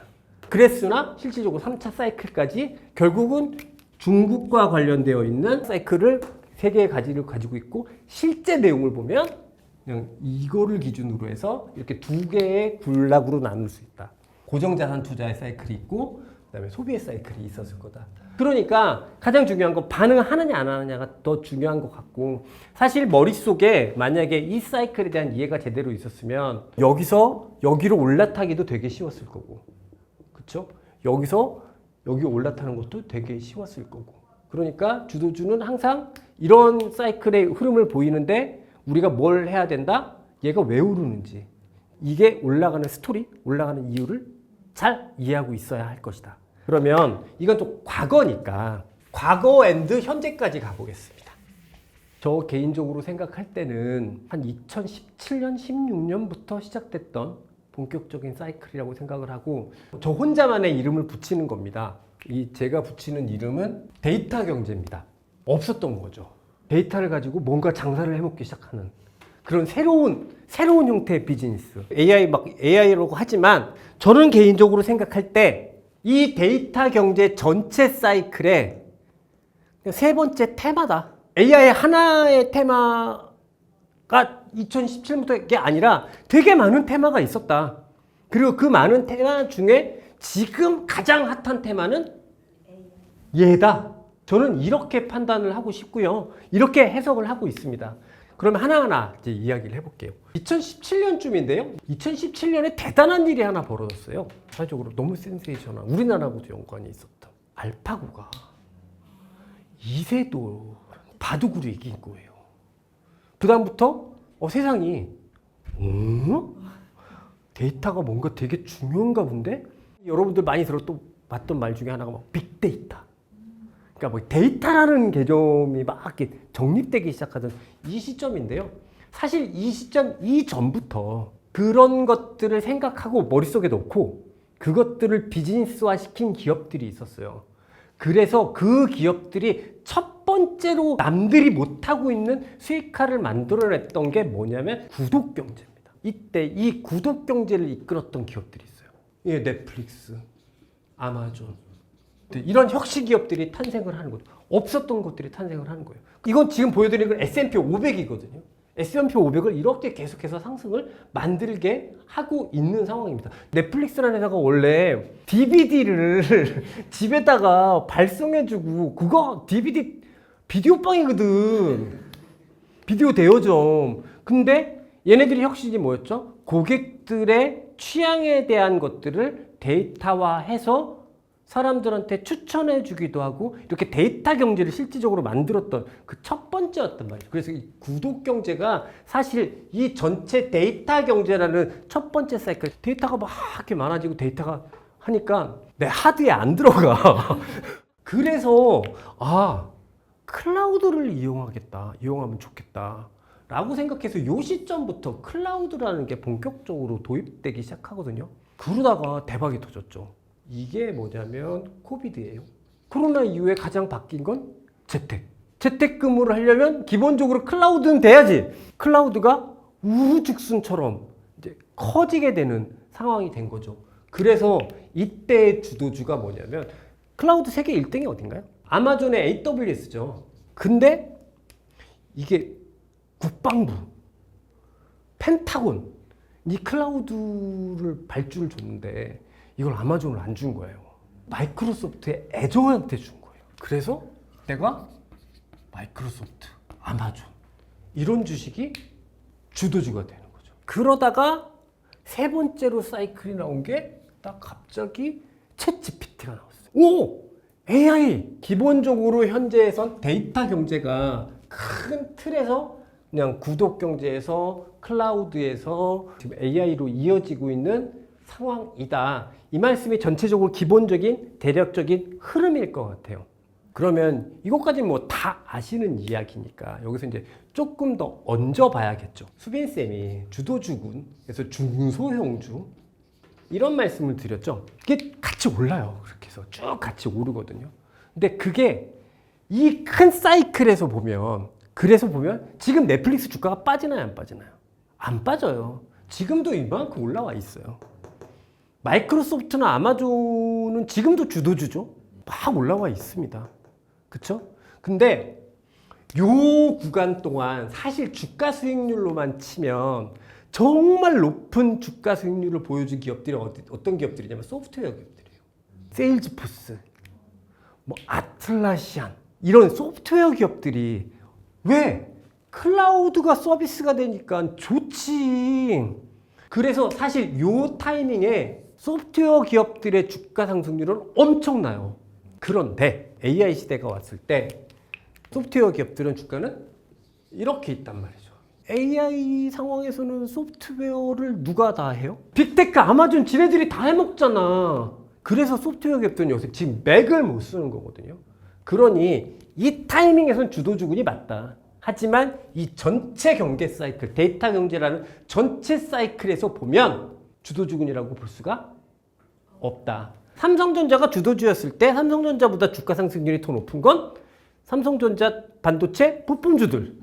뭐 그런 정도의 영향으로 중소형주들은 이해를 하면 좋을 것 같다라는 생각이 들고, 대신에 그러면 여기로 더 많이 먹고 튀면 되는 거 아니에요? 라고 생각하실 수 있지만 앞서 말씀드린 대로 이 사이클에서 이 주식들은 다 끝까지 가 있단 말이죠. 실질적으로 경기 사이클 끝까지 가져가기 힘들기 때문에 저는 그냥 대형주를 중심으로 한 주도주를 많이 말씀을 드리게 되는 거다. 제가 드리고 싶은 말씀은 현재까지의 주도주 사이클은 이 사이클 안에 있는 상황이다. 제가 그냥 과거의 이야기를 말씀드린 건 취지는 하나잖아요.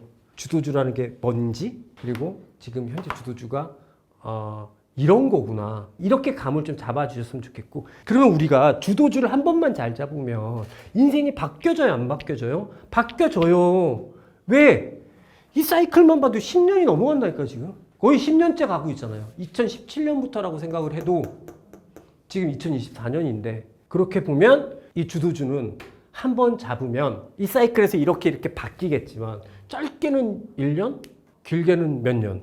제가 주도주랑 특징주를 구분하는 법, 오늘이 어찌 보면 저희 이 모든 전체에서 가장 중요하다고 생각할 수 있습니다. 왜냐하면 매번 앞으로 또 어떤 주도주가 있을지 모르고 어떤 시장 상황이 될지 모르는데, 그 상황에서 주도주라는 게 어떤 거구나 라고 머릿속에 잘 개념만 넣고 있으면, 하지만 수빈쌤이 필요 없어도, 제가 없어도 여러분들 알아서 잘 판단하실 수 있는 문제니까, 오늘 어찌 보면 오늘이 제일 중요한 포인트이지 않나라고 생각이 들고요. 과거의 히스토리를 보면서 대략적인 이게 주도주가 이런 거구나, 내가 지금까지 계속 주도주라고 얘기했던 건 다 특징주였구나 이렇게 생각을 하시고 주도주에 대한 개념을 좀 잘 잡아주셨으면 좋겠고요. 다음 시간에는 그러면 주도주를 어떻게 하면 올라탈 수 있을지, 그 다음에 주도주를 가지고 있을 때 투자 전략은 어떻게 가져갈 건지, 그리고 주도주를 가지고 있는 동안 나는 무엇을 해야 되는지, 이런 것들을 가지고 마지막 주도주 편 말씀드리도록 하겠습니다. 오늘 또 주도주 얘기를 드릴 건데요.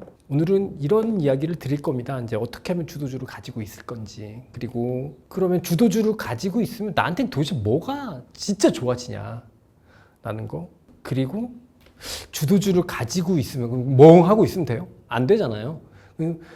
주도주를 가지고 있는 동안 나는 계속해서 뭘 엄청나게 고민해야 되지 라는 거, 이런 건 아마 저나 우리 수빈쌤의 역할일 것 같아요. 우리 회원님들이, 우리 구독자분들이 주도주를 많이 가지고 있다는 가정하에 우리가 계속해서 업데이트 드려야 되고 고민해 드려야 되는 거니까, 이건 뭐 수빈쌤이나 제가 해야 될 일이라고 생각을 하고, 하지만 또 수빈쌤이 아플 수도 있고 제가 아플 수도 있고 방송이 뭐 안 될 수도 있고, 이러니까 여러분들도 그 고민은 가지고 계셔야겠죠. 그리고 또 자기가 아는 게 제일 잘 하죠. 그런 이야기들을 드릴 거고요. 이걸 그래서 오늘까지 다 들으시면, 처음 있었던 주도주의 이야기부터 다 들으시게 되면 아마 마법처럼 앞으로 여러분의 계좌에 주도주가 있을 거다. 저는 믿어 의심치 않는다 라고 생각합니다. 지난번부터 했던 이 주도주의 모든 이야기는 제가 주도주에 관해서 고민하고 있는 모든 걸 다 드렸거든요. 오늘까지 해서 다 드리는 겁니다.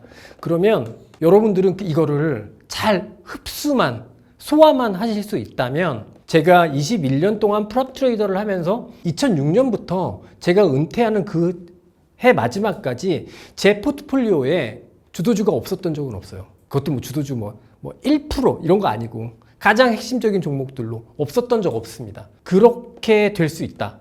왜? 저도 그렇게 했기 때문에. 그래서 오롯이 이걸 좀 잘 받아들여 주셨으면 좋겠다 라고 생각하고, 오늘도 좀 경청해 주셨으면 좋겠다 이 말씀을 드리고요. 시작하기 전에 딱 두 가지만 약속을 하고 시작을 했으면 좋겠어요. 주도주 매매 2계명이라고 할 수 있는데요. 많이 올랐다고 못 사지 않기. 두 번째, 많이 먹었다고 팔아먹지 않기. 기본적으로 주도주라는 관점에서 접근할 때 꼭 필요한, 잊어버리지 않아야 되는 두 가지 관점. 첫 번째는, 야, 여기서 지금 나보고 사라고? 사보기. 많이 먹었어. 많이 먹었어. 한 60, 70% 났어. 뭐 한 150% 났어. 근데 막 위험한 소리가 막 이쪽 저쪽에서 막 들려. 근데 위험하니까 막 스스로를 위안하면서 막 손이 근질근질 하잖아요. 이걸 빨리 팔아갖고 딴 거 사고 싶잖아. 그래서 팔아먹지 않기. 근데 보다 더 실질적인 얘기는 조금 이후에 투자 전략에서 말씀을 드릴 거고요. 요 두 가지, 많이 먹었다고 팔아먹지 않고 많이 올랐다고 못 사지 않고, 요 두 가지를 꼭 지키시면서 오늘 제 이야기 좀 들어주셨으면 좋겠다 이 말씀을 드립니다. 기본적으로 제가 그동안 며칠 동안도 계속 말씀드렸지만, 주도주는 가장 큰 특징이 뭐냐면요, 왜 오르는지를 몰라요. 초기에는 이게 정말 한참 많이 올라가면, 그러면 그때 가서 보통 많거든요. 좀 쉬운 예로 이런 게 있어요. 우리나라에서 내부에서 주도주들도 좀 어떤 특징이 있냐면 처음에 주도주가 막 올라가잖아요. 그럼 자료도 별로 없어요. 왜 자료가 없는지 아세요? 리서치에 그걸 담당하는 애널리스트가 없어. 그 섹터를 담당하는 애널리스트가 별로 없어. 그래서 그냥 그 자료도 많지 않아요. 근데 얘가 주도주가 되잖아요. 그럼 이 섹터는 무조건 필요하죠. 모든 증권사가 다 그 섹터 담당 애널리스트를 생겨요. 그러니까 그다음부터 주가가 오르고 나면 이제 노이즈가 심해지는 거지. 계속 자료를 쏟을 테니까. 실제로 주도주가 처음에 올라갈 때는 아시는 분도 있겠지만 기본적으로 정확하게 캐치가 왜 오르는지 정확하게 캐치가 되는 경우는 거의 없다. 이게 가장 큰 특징이고요. 그래서 주도주로 인식되기 전에 이미 따블은 났을 거예요. 적어도 따블은 났다. 그러니까 나중에 이 주식을 여기서 샀으면 이렇게 생각할 거 절대 아니다. 2배 이상 올라도 늦지 않았을 수 있다. 지금까지 내가 본 주도주는 안 늦었더라. 이렇게 생각을 하셨으면 좋겠다라는 생각이 들고요. 그 다음에 이렇게 막 올라가는 주가가 예를 들어서 여러분들이 흔히 많이 쓰시는 밸류에이션 방법들 이런 것들로 싸면 세상이 난리가 났겠죠. 주도주는 올라갈 때 싼 주식은 없어요. 그게 밸류에이션이 싸면 다 샀다니까요. 그렇기 때문에 항상 이 두 가지가 이미 주가도 많이 올랐고 밸류에이션도 비싸다. 굉장히 중요한 특징 중에 하나다라고 말씀을 드리고 싶고요. 그래서 주도주가 매매하기 어려운 거죠. 제가 오늘 퀴즈를 하나 낼 건데요. 제가 이 주식을 여기서 처음 담기 시작을 해가지고요. 야, 이거다! 라고 몰빵 찍은 것도 아니고 좀 더 사볼까? 이제부터 좀 더 사볼까? 라고 생각했던 게 요겁니다. 요 갭 나서 이렇게 급등한 날입니다. 사실 수 있으세요? 제가 일부러 이거 회사 이름 가렸어요. 가격을 볼까요? 얼마나 돼 있어요? 2불. 지금 100불 넘죠? 그러니까 이게 실제로 제가 제일 처음 샀던 시점이에요. 네, 이게 엔비디아고요. 요 가격이 바로 보이시죠? 2불. 이게 액면 분할해서 예전 같은 제가 살 때는 18불, 17불, 20불. 지금 액면 분할 안 하면 얼마? 1000불. 이제 1000불에서 빠졌지 좀. 요게 언제냐면요. 그렇게 옛날도 아니에요. 2016년 11월이거든요. 그리고 내가 여러분들한테 꼭 이야기하고 싶은 게 뭐냐면 요때 요거 가격을 잘 기억하시고 단 한 번도 그 이후로 이 가격은 없어요. 이 가격보다 내려간 적이 없다니까요. 그러니까 이거는 그냥 일종의 이제 어떤 되게 보면 상징적인 예가 될 수 있겠지만 주도주를 살 때 가장 좋은 방법 제가 맨날 저희 우리 구독자분들한테 주식원탁 구독자분들한테도 많이 말씀드리지만 예를 들어서 똑같은 섹터 이걸 사고 싶은데 어떤 걸 살까요? 저는 제일 많이 오른 걸 사라고 하거든요. 그러니까 센 걸 사라. 센 걸 사셔라. 항상 그런 것 같아요. 싸게 사서 비싸게 팔아야 된다라는 관점이 많으시죠. 그죠? 그러니까 안 오른 게 좋죠. 왜? 안 오르면 안 빠질 것 같으니까. 근데 잘 한번 생각해 보시죠. 안 오른 게 잘 빠져요? 많이 오른 게 잘 빠져요? 안 오른 게 많이 빠져요. 아니, 미국이랑 우리나라를 비교를 해보자고요. 불과 며칠 전에 미국은 3% 빠졌잖아. 그렇게 올랐는데 우리나라 몇 프로 빠졌어요? 10% 빠졌잖아요. 안 되는 애들은 안 되는 거라니까? 안 되는 애들은 안 되는 거예요. 그래서 주도주 매매가 어려운 이유는 이게 2016년 10월 이때라고 말씀드렸습니다. 그러면 이게 이 엔비디아라는 회사의 미래가 이렇게 타사사삭 그려졌을까요? 어려워요. 그러기 어려워요. 엔비디아만 해도 작은 회사가 아니니까. 이때도 엔비디아는 분명히 애널리스트들한테 롱콜이었어요. 매수콜이었어요. 근데 자, 이제 저는 이 기업 분석을 제가 폄하하고 싶은 생각은 없습니다만 주도주의 관점에서 여러분들이 기업 분석을 생각하실 때 여러분들이 배워온 기업 분석으로는 한계점이 존재할 수 있다. 그래서 정말 주도주를 나는 분명히 샀었는데 왜 업지가 될 수 있다. 빨리 팔아먹어가지고. 왜? 목표가에 너무 빨리 도달하니까. 그럴 수 있다라고 말씀드리고요. 그래서 제가 생각하는 기업 분석의 툴이 아니라 이게 우리가 흔히 알고 있는 기업 분석의 툴이 주도주에 왜 접근하기가 어려운지를 조금 말씀을 드려보려고 해요. 이건 기업 분석 뭐 다른 방법 중에 하나인데 이렇게 이야기하시는 분도 많습니다. 뭐냐면 현재 가치 플러스 미래 가치가 주가다.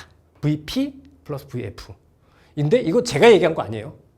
뭐냐면 폴 크루그먼 교수님이라고 노벨 경제학상도 받고 좀 하는 아저씨가 늘 이야기하는 거예요. 근데 이거는 이 어떤 미래 시점에 이걸 거잖아요. 그쵸? 그리고 또 요거는 또 미래 어느 시점에 이걸 거잖아요. 그리고 얘가 계속 이렇게 될 거잖아요. 주가의 적정 가치를 어떻게 알아? 라고 제가 아니고 폴 크루그만 교수가 이야기를 합니다. 근데 저는 이것까지도 생각하고 싶지 않고 저는 요거에 사실은 굉장히 동의하는 편이거든요. 왜 그러냐면 기업 분석을 해요.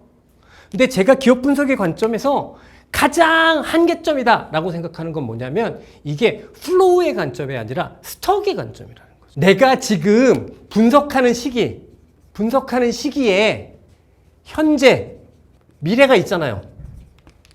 그죠?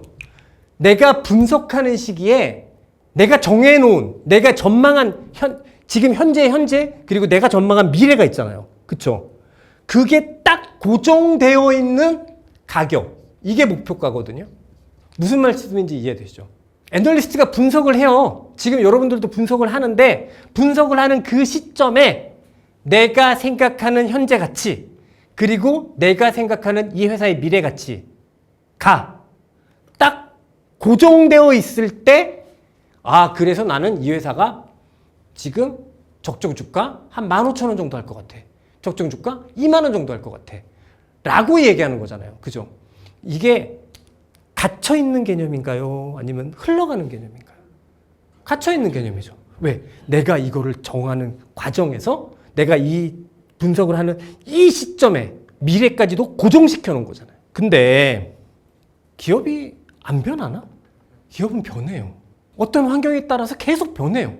엔비디아를 가지고 이야기를 지난 시간에 한번 간단하게 설명을 드렸는데 제가 처음 접근하고 이랬을 때만 해도 이제 그때 겨우 이 GPU를 병렬로 연결하면 속도가 겁나 빨라지는데? 라는 게 조금 알려지던 시기거든요. 그때가. 그런데 그거 아세요? 아이러니. 이 GPU를 병렬로 연결하는 거를 엔비디아는 몰랐대요. 그냥 대학 랩에서 애들이 추리닝 입고 막 이러고 있는 걸 엔비디아 관계자가 보면서 오라? 이렇게 된 거래요. 그렇게 어떤 GPU의 혁신이 있었어요. 근데 갑자기 비트코인이 터졌어요. 비트코인 채굴을 해야 돼. 비트코인 채굴을 하려니까 병렬에 이게 너무 필요해. 그다음에 갑자기 자율차가 등장을 해요. 테슬라가 자기네 데이터 센터를 만들어야 돼요. 자기네 데이터 센터는 뭐로 만들까? GPU 덩어리거든 그거는. 그리고 나서는 갑자기 오픈AI가 챗 GPT를 론칭해서 이게 막 대박이 났어요. 이게 지금 엔비디아가 아까 제가 보여드린 15불에서 1000불이 가는 과정에서의 스토리인데 얘가 알았겠냐고요. 몰랐죠. 이 레포트를 쓴 당시에도 이 회사는 롱콜이었잖아요. 그 애널리스트는 알았을까? 모르지. 제가 그래서 우스갯소리로 제가 지난번에 강의 때 뭐라고 했냐면 엔비디아도 이거 얻어 걸렸을 거다. 지도 모른다. 이 말씀을 드렸는데 저는 뭐 얻어 걸렸냐 이거는 좀 재미삼아 드리는 말씀인 거고 중요한 건 뭐냐면 기업도 변한다는 거예요. 기업도 변하는데 우리가 흔히 기업 분석, 기업 가치 분석 근데 이 기업 분석, 기업 가치 분석은 기본적으로 플로우의 개념이 아니라 스톡의 개념이 더 많이 들어가 있다. 그러니 앞으로 기업이 어떻게 변하는지에 대해서는 알 수가 없는 영역이 많다. 그러면 기업 분석의 관점에서 주도주를 산다? 너무 어려운 부분이 돼요. 왜? 일단 가격이 잘 안 싸져. 아까 엔비디아 보여드렸죠? 주도주는 늘 많이 올라가. 늘 많이 올라가. 엔비디아는 당시 주도주도 아니었지만 기업 분석의 관점에서 하면 싸게 사고 싶은데 싸게도 잘 안 사지고 중요한 건 그렇게 싸게 잘 사졌어요. 그러면 그 목표가에 금방 온다니까요? 그 목표가에 금방 와요. 그리고 뭐 솔직히 또 우리가 애널리스트 목표가에 왔다고 팔지는 않잖아요. 근데 또 이게 또 단계 금방 먹어요. 내일은 팔아요. 근데 그러니까 이 관점으로 제가 접근을 하지 마시라라고 말씀을 드리는 게 아니라 이렇게 접근을 했을 때 주도주를 의외로 잘 잡아도 놓치기가 쉽다. 내 계좌에 왔다 가. 그런 경우가 더 많더라. 라고 해서 그래서 사실은 주도주는 매매하기가 어렵다. 이 말씀을 꼭 드리고 싶어요. 하지만 그럼에도 저는 주도주를 꼭 가지고 있어야 한다라고 말씀을 드리잖아요. 그럼 주도주를 가지고 있으면 뭐가 좋을까? 첫 번째, 주도주를 가지고 있으면 좋은 이유, 압도적 수익률이죠. 특히나 주도주는 저번에도 제가 한번 말씀드렸듯이 길게 오래 오르죠. 워렌 버핏의 투자론에서 복리를 빼면 어떻게 돼요? 주식은 쓰레기야. 복리를 빼면, 컴파운드를 빼면 쓰레기예요. 그래서 주식 투자는 무조건 복리를 누려야 되잖아요. 그러면 복리를 누리려면 단기 급등한 게 좋아요. 물론 단기 급등한 게 시간 가치로 치면 제일 좋죠. 근데 그 맹점이 있지. 그럼 매일 그 주식을 그런 주식을 고를 수 있어야지. 내가 15%를 일주일 만에 샀어. 팔았어. 그럼 그 다음 주에 또 15% 오를 주식을 골라야 되는 수고로움과 번거로움이 존재하는 거잖아요. 근데 뭐 주도주는 굉장히 오래 길게 오르기 때문에 그 복리 효과가 그대로 있다는 거죠. 조금 여담인데 주식 매수를 롱이라고 하고 매도를 숏라고 하잖아요. 그 이유도 그래서 그래요. 무슨 얘기냐면 롱은요, 주가가 이렇게 오른다고 치자고요. 그러면 주가의 수익률은 이렇게 되죠. 그래서 길게 갖고 있으면 갖고 있을수록 좋아요. 숏은 주가를 파는 거죠. 주식을 매도하는 거죠. 그럼 매도할 때는 수익률이 어떻게 될까요? 올라간다고 치면 주가가 빠질 때마다 수익률이 올라가죠. 얘가 이렇게 될까요? 이렇게 될까요? 이렇게 되겠죠. 그래서 저는 좀 이거 진짜 또 여담입니다만 뭐 기관들이 쇼트를 해서 뭐 기관들 미치지 않고선 숏 포지션만 네이키드로 갖고 있잖아요. 왜? 진짜 위험하거든 숏 포지션이. 왜냐면요, 롱은 깨지면 최대 깨지는 게 어디예요? 내 계좌 다 날아가는 거 100%. 그게 100%죠. 먹으면 얼마예요? 무한대죠. 무한대죠. 측정이 안 돼요. 주식 쇼트는 먹으면 몇 프로예요? 100%. 깨지면 무한대예요. 그래서 주식은 갖고 있으면, 오래 갖고 있으면 수익이 많이 나죠. 그래서 주식은 매수가 롱이거든요. 매도는 어디가 수익이 제일 잘 나요? 여기가 수익이 제일 좋은 거잖아요. 그래서 매도는 쇼트, 매수는 롱이거든요. 그러면 기본적으로 압도적 수익률, 특히나 장기간 오르기 때문에 복리가 가능하니까. 두 번째는요, 지난주에 제가 제일 강조했던 게 주식시장을 특징주는 지배하지 못하는데 얘는 지배한다 그랬단 말이죠. 그거의 가장 큰 특징은, 가장 큰 효능은 뭐냐면 주도주 때문에 그냥 자산 배분이 돼요. 무슨 얘기냐면 내가 포지션에, 내 포트폴리오에 주도주가 한 뭐 50에서 늘 70%로 갖고 있다고 합시다. 그리고 나머지 곁다리 종목을 뭐 상황에 따라 50에서 30%까지를 기타로 갖고 있다고 합시다. 이렇게 하면 제가 이런 얘기 했었잖아요. 주도주는 시장을 지배한다고. 주도주가 끝나면 시장이 끝나는 거라고. 그럼 주도주를 파는 타이밍은 시장이 끝나는 타이밍이겠죠. 최소한 시장이 완전 끝났을지는 모르겠지만 일정 기간 동안은 안 좋아질 그런 상황이겠죠. 그러면 내가 주도주를 가지고 그런 판단을 하면, 주도주를 툭툭툭툭 팔면 내 주식 비중은 어떻게 돼요? 줄죠. 그랬을 때 제가 지난번에도 한번 말씀드렸듯이 자산 배분이 있고 포트폴리오가 있고 트레이딩이 있는데 실제로 수익에 가장 큰 영향을 미치는 건 자산 배분이다. 내가 이 타이밍에서 주식을 얼마나 가지고 갈 거냐, 이걸 결정하는 게 가장 중요하다라고 말씀드렸는데, 주식 포트폴리오 내에 내가 주도주를 갖고 있으면 이게 자연스럽게 된다니까. 우리가 주도주를 봤는데 이상해. 그러니까 모든 걸 한 방에 다 결정할 수는 없어요. 그건 진짜 정말 똑똑한 사람이나 할 일이고, 저는 그런 사람은 아니기 때문에 주도주를 줄여 그럼 자연스럽게 주식이 줄어요. 그래서 뭔가 기본적으로 압도적인 수익률도 거둘 수 있지만 또 하나는 그냥 자연스러운 자산 배분이 된다. 저는 이것도 너무나 정말 좋은 포인트 중에 하나다. 물론 여기서는 기본적으로 하나를 약속을 해야지. 얘를 팔아서 딴 걸 안 사야지. 하지만 이렇게 하게 되면, 그러면 내가 정말 주식을 1년 내내 해야 되는 상황도 아니고, 그 1년 내내 해가지고 하루에 지수로만 10%씩 터지고 8%씩 터지는 거, 그런 일도 안 겪어도 되고 그럴 수 있는 거잖아요. 그렇기 때문에 이게 진짜 중요한데, 이게 주도주를 가지고 있게 되면 너무나 자연스럽게, 너무나 쉽게 용이하게 그랬을 때 주도주는 많이 먹여준다. 또 하나는 덜 깨지게 해준다. 근데 안 가지고 있으려고? 안 가지고 있어야 할 이유가 있나요? 없죠. 그러니까 뭐죠? 올라간 주식도 사야 돼. 설득되죠? 많이 먹여주고 덜 깨지게 해주는데 주도주를 안 가지고 있을 이유는 없어요. 근데 아까도 봤듯이 주도주는 싸게 살라 그러면 못 사요. 그러니까 우리는 어떻게? 많이 올라도 산다. 팔아먹지 말자. 낼름 해먹지 말자. 그거 꼭 기억을 해줬으면 좋겠고요. 그러면 이제 여러분들이 진짜 궁금해하시는 주도주를 접근하는 가장 좋은 방법. 이유를 모르는데 막 구두로 움직이잖아요. 솔직히 일단 사봐요. 저는 그렇게 접근합니다. 그러니까 시가총액 2천원, 2천억짜리가 내가 모르는 이유로 그건 진짜 내가 모르는 거야. 그건 진짜 내가 모르는 거고 그게 아니라 시가총액 20조짜리가 시가총액 5조짜리가 또 한 종목 이렇게 오르는 게 아니라 어떻게 군으로 이렇게 올라. 그러면은 저는 그거를 사보기 시작합니다. 그리고 그 주식의 추세가 훨씬 더 강해지면 강해질수록 더 많이 삽니다. 그리고 또 하나 빠질 때 덜 빠지는 걸 확인하잖아요. 더 삽니다. 그래서 예를 들어서 주식이 이만큼 올라서 이게 이미 100% 났다고 치고 제가 여기서 또 한 100%? 뭐 한 50% 이렇게 났다고 치고 이쯤이 되면 완성이 될 거예요. 그리고 그냥 제 통상적인 경험에서 보면 한 요쯤 되잖아요. 그럼 얘가 왜 주도주인지 알려줘요. 아주 많은 사람들이 자료 및 유튜버 뭐 이렇게 해가지고 알려주기 시작해요.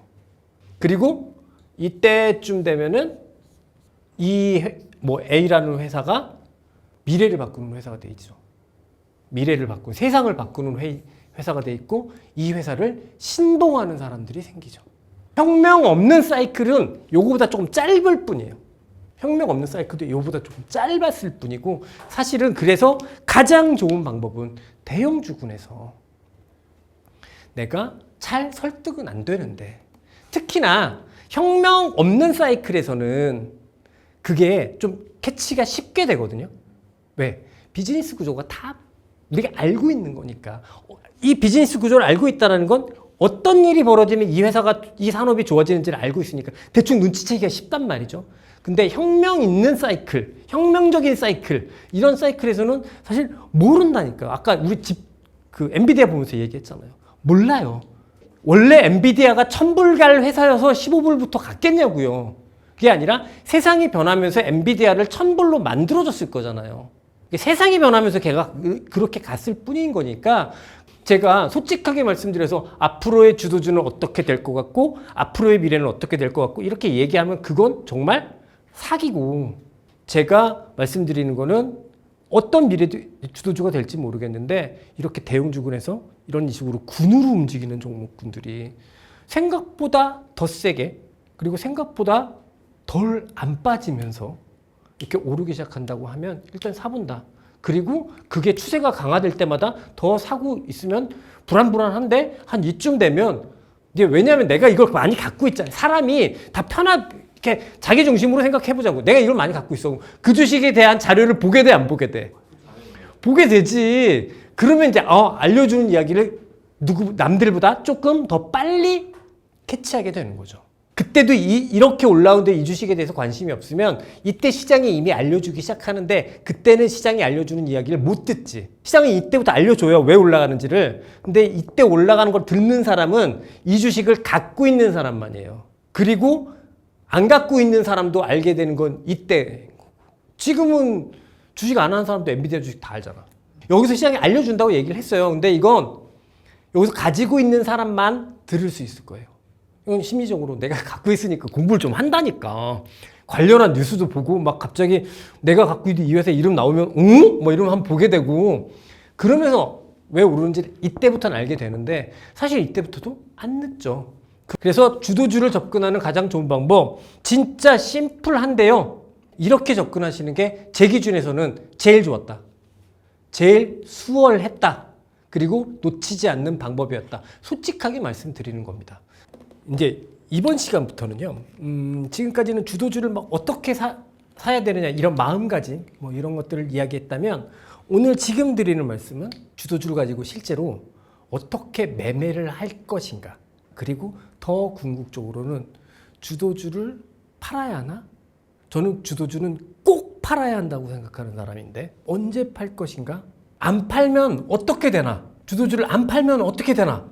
이거에 대해서 조금 말씀을 드리고 그랬을 때 구체적으로 내가 뭘 고민하지? 주도주를 잘 샀으면 잘 팔아먹기 위해서 뭘 고민하지?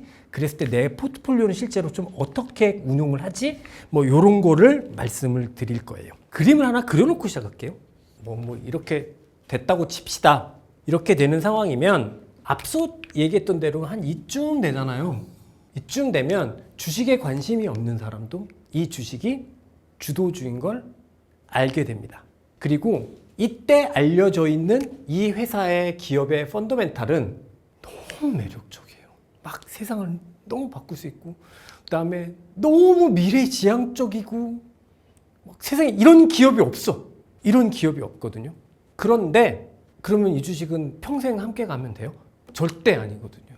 아주 많은 개인 투자가 분들을 뵌 건 아니지만 장기 투자를 해서 실패한 케이스, 그러니까 완전히 게다가 거덜나서 그냥 망해 있는 케이스들의 가장 많은 비중이 뭘까 생각해 보면 주도주에 물린 거더라고요. 여기서 나와 있는 그 핑크빛 미래 그런 것 때문에 이 주식을 못 팔고 이게 결국은 그 본의 아닌 장기 투자죠. 물려서 못 파는 그런 거로 이어지는 경우가 훨씬 더 많더라고요. 이게 제가 끔찍한 예를 조금씩 들어볼게요. 제가 지난번에 주도주의 히스토리에 대해서 말씀을 드릴 때 그때 말씀드렸던 현대중공업 그거가 고가가 한 50만 원이에요. 저가가 얼마인지 아십니까? 7만 원입니다. 지금 19만 원. 그리고 그 50만 원에서부터 지금까지 10몇 년이 흘렀죠. 거기서 물렸으면 아직 본전이 안 왔어요. 한 주식으로 10몇 년을 갖고 있는데 본전이 안 왔습니다. 50만 원에서 7만 원 저가까지 가는데 딱 걸린 시간이 12년 걸렸어요. 12년 동안 빠지기만 한 겁니다. 저번에도 말씀드렸지만 주도주였습니다. 세상을 바꿀 것 같았습니다. 호텔신라라는 회사가 있죠. 이 회사가 고가가 14만 원이거든요. 근데 지금 얼마인 줄 아십니까? 4만 원입니다. 고가에서 지금까지 걸린 시간 10년. 10년 동안 계속 물려있는 거예요. 그것도 반토막 이상으로. 호텔신라가 나쁜 회사예요? 늘 이렇게 항상 우량한 회사, 관심권에 있는 회사 아니에요? 주도주였어요. 근데 이 꼬라지가 나 있죠. 미국은 뭐 다를 것 같으세요? 2008년부터 2012년까지 중국 사이클, 대중국 사이클이었다고 했잖아요. 그때 미국 시장의 주도주가 있었어요. 뭐였냐면 엑슨모빌이에요. 그때 고가가 100불이었거든요. 30불까지 7년 동안 빠지더라고요. 마지막으로 지금 엔비디아 같이 2000년대 초반에 전 세계를 들었다 놨다 했던 회사가 하나 있거든요. 지금 엔비디아랑 되게 많이 비견 많이 되죠. 시스코예요. 80불이었거든요. 얼마까지 빠진 줄 아십니까? 9불. 아니 지금 사람들 엔비디아 하잖아요. 그때 시스코 했다니까요. 세상을 바꾸는 회사였다니까요. 근데 이게 80불 하던 주식이 9불까지 빠져요. 그리고 지금도 50불이에요. IT 버블이 언제예요? 2000년대 초. 24년이 걸렸어. 원금이 안 온다니까요. 무슨 얘기냐면 주도주는 항상 오버프라이싱 돼요. 이 시점부터는 오버프라이싱 됩니다. 그리고 꿈과 미래를 줘요. 세상을 바꿀 것 같아요. 그래서 이 주식은 영원히 팔면 안 될 것 같아요. 근데 거기서부터 사실은 팔아야 되는 시그널이 나오고 이유가 뭔지는 알 수 없죠. 매번 다를 테니까. 하지만 그 사이클이 종료됐다는 시그널이 주가로도 충분히 나타나고 있는데 오히려 살 기회. 이렇게 가면 앞서 말씀드린 대로 뭐 10년 기본빵 물리는 거예요. 그럼 주식시장 퇴출이지 뭐. 나한테 주식 얘기도 하지 마 이씨. 이렇게 되는 거죠. 그렇지 않나요? 근데 그분들이 물린 주식이 후진회사냐고. 지금 대한민국 주식 투자자들한테 가장 고통스럽게 한 주식이 에코프로비엠이죠. LG 에너지 솔루션이잖아. 회사가 후져요? 안 후져요 그 회사. 근데 얼마씩 물려 있어요? 정말 끔찍하게 물려 있잖아요. 딴 거 샀었으면 얼마를 먹었어. 테슬라를 샀던 사람들은 지금쯤이면 전 세계가 자율차로 돌아다녀야 되는데 뭐 그렇지 않나요? 그렇게 항상 거품이 껴요. 그러니까 오버프라이싱 돼요. 어떤 형태건 오버프라이싱 됩니다. 왜? 막 숫자로 찍히거든. 숫자로 찍히는 게 꼭 실적이 아니라 막 수주로 찍힌단 말이에요.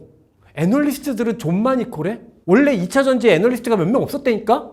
그다음 막 이렇게 뜨니까 모든 하우스에 2차 전지 애널리스트가 다 있는 거지. 그런 식으로 해서 주도주에 대해서 물리기 시작하고 그게 사실상 주식시장의 퇴출을 만들거든요. 그렇기 때문에 여러분들 제가 꼭 말씀드리고 싶은 건 뭐냐면 주도주도 팔아야 된다. 팔아야 되는 시그널이 충분하면 팔아야 한다. 근데 그럼 주도주를 어떻게 매매할 건가? 저는 주도주는 특히나 항상 이렇게 하면 안 된다고 생각해요. 무슨 얘기냐면 사면 사는 거고 팔면 다 파는 거고 이건 아니라고 생각해요. 엔비디아도 순전히 막 이런 트렌드를 보여준단 말이죠. 올라가는 게 한 20년 동안 그랬단 말이죠. 그러면 여기에 계속 다 사? 계속 들고 있어? 저는 어떻게 생각하냐면 계좌 전체 포트폴리오에 한 20에서 80의 범위를 가지고 이럴 때는 가지고만 있는 거예요. 가지고만 있는 거예요. 그래서 제가 아까 잠깐 우리끼리 잡담하면서 하는 얘기였지만 매도하는 것도 위험을 관리하는 거라고 얘기했잖아요. 근데 매도를 하는 순간 또 다른 위험에 놓이거든요. 이게 뭐냐면 내가 매도를 잘못할 위험, 바로 올라갈 위험이 놓이는 거잖아요. 그래서 한 방에 다 팔아버리면 안 돼요. 그리고 추세가 장기 추세, 단기 추세를 감안해서 그거의 규모에 맞게 조금 줄였다가 늘렸다가 그럼 수익률은 떨어지겠지. 샀다 팔았다를 하게 되니까. 하지만 그렇게 해야 제가 생각할 때는 여기까지 끌고 갈 수 있다. 아니면 이거를 다 버티는 사람은 미래를 예상한 예언가거나 아니면 주식에 관심이 없던 사람이거나 샀는데 까먹었어. 그런 사람이거나 그런 거지. 그런 게 아니면은 사실은 이렇게 일정한 레인지, 내가 목표하는 어떤 레인지를 두고 완전히 끝나면 다 파는 거죠. 그래서 아까 제가 이런 말씀 드렸죠. 비싸서 못 사면 안 된다. 많이 올라서 못 사면 안 된다. 여기 하나만 더. 내가 주도주를 매매할 땐 특히나 내가 판 거보다 비싸다고 안 사지 말자. 살 수 있어야 한다. 그러면 꼭 기억해 주셨으면 하는 건 주도주는 all or nothing. 샀으면 아무 짓도 안 하고 있다가 여기서 공창 팔고 그런 거 없어요. 그런 거 없습니다. 이렇게 사 들어가는 거고 팔을 들어가다가 또 다시 사 들어가는 거고 이렇게 해야 끝까지 가는 겁니다. 수익률은 그러면 20불에 샀는데 처음 그런 수익률은 안 나오겠지. 하지만 20불에 처음 샀던 그거는 그 수익률이 나왔을 거예요. 그러니까 여러분들 꼭 기억하셨으면 좋겠는 거는 뭐냐면 한 방에 딱 사서 한 방에 파는 거 아니다. 그리고 주식시장에 앞서 제가 이 얘기 드렸잖아요. 이 주도주는 주식시장을 지배한다. 실제로 얘가 빠지면 빠지는 거다. 지금 시장 빠졌잖아. 엔비디아가 어떻게 해? 최소한만 들고 있는 거지. 다른 곁다리 빼고 오히려 지금부터는 다른 곁다리 빼고 진짜 핵심적인 주도주만 갖고 있는 거지. 뭐 마이크로소프트, 엔비디아, 메타, 알파벳 이 정도만. 하이닉스? 야, 뭐 하이닉스 뭐 곁다리지. 왜? 하이닉스가 왜 올랐어? 엔비디아 때문에 올랐잖아. 그럼 엔비디아 갖고 있으면 되지. 그렇지 않나요? 그래서 이렇게 한 방에 오러너싱으로 매매하는 거 아니다라는 말씀 꼭 드리고 싶고, 그 다음에는 그런 주도주를 가지고 있을 때 우리가 뭘 고민해야 되나.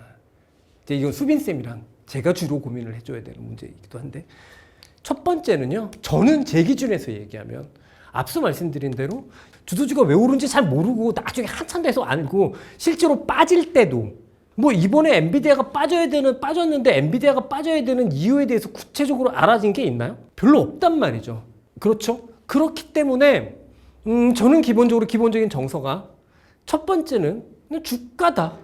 주도주만큼 주가가 중요한 게 없다라고 해서 그냥 뭘 고민할 것인가, 무엇을 고민할 것인가. 저는 이거 되게 중요하다고 보는데요. 80%는 추세 혹은 주가. 저는 추세를 추종하지만 여러분들도 다른 방법들이 있을 거잖아요. 여러분들이 사용하는 뭐 기술적 패턴이 있을 수도 있고 이런 거에 더 집중하시라. 내 고민을 100을 기준으로 한다면 80은 여기에 집중하시라. 두 번째는 처음에는 알 수 없지만 중간쯤부터는 이제 누가 알려주기 시작한다고 하잖아요. 그러면은 Y를 이해하자. 얘가 지금 왜 오르고 있지? 처음에는 절대 모른다. 근데 이게 이제 한참 지나고 나면 그걸 이제 막 설명해 주기 시작하잖아요. 그 이유를 Y를 공부하자.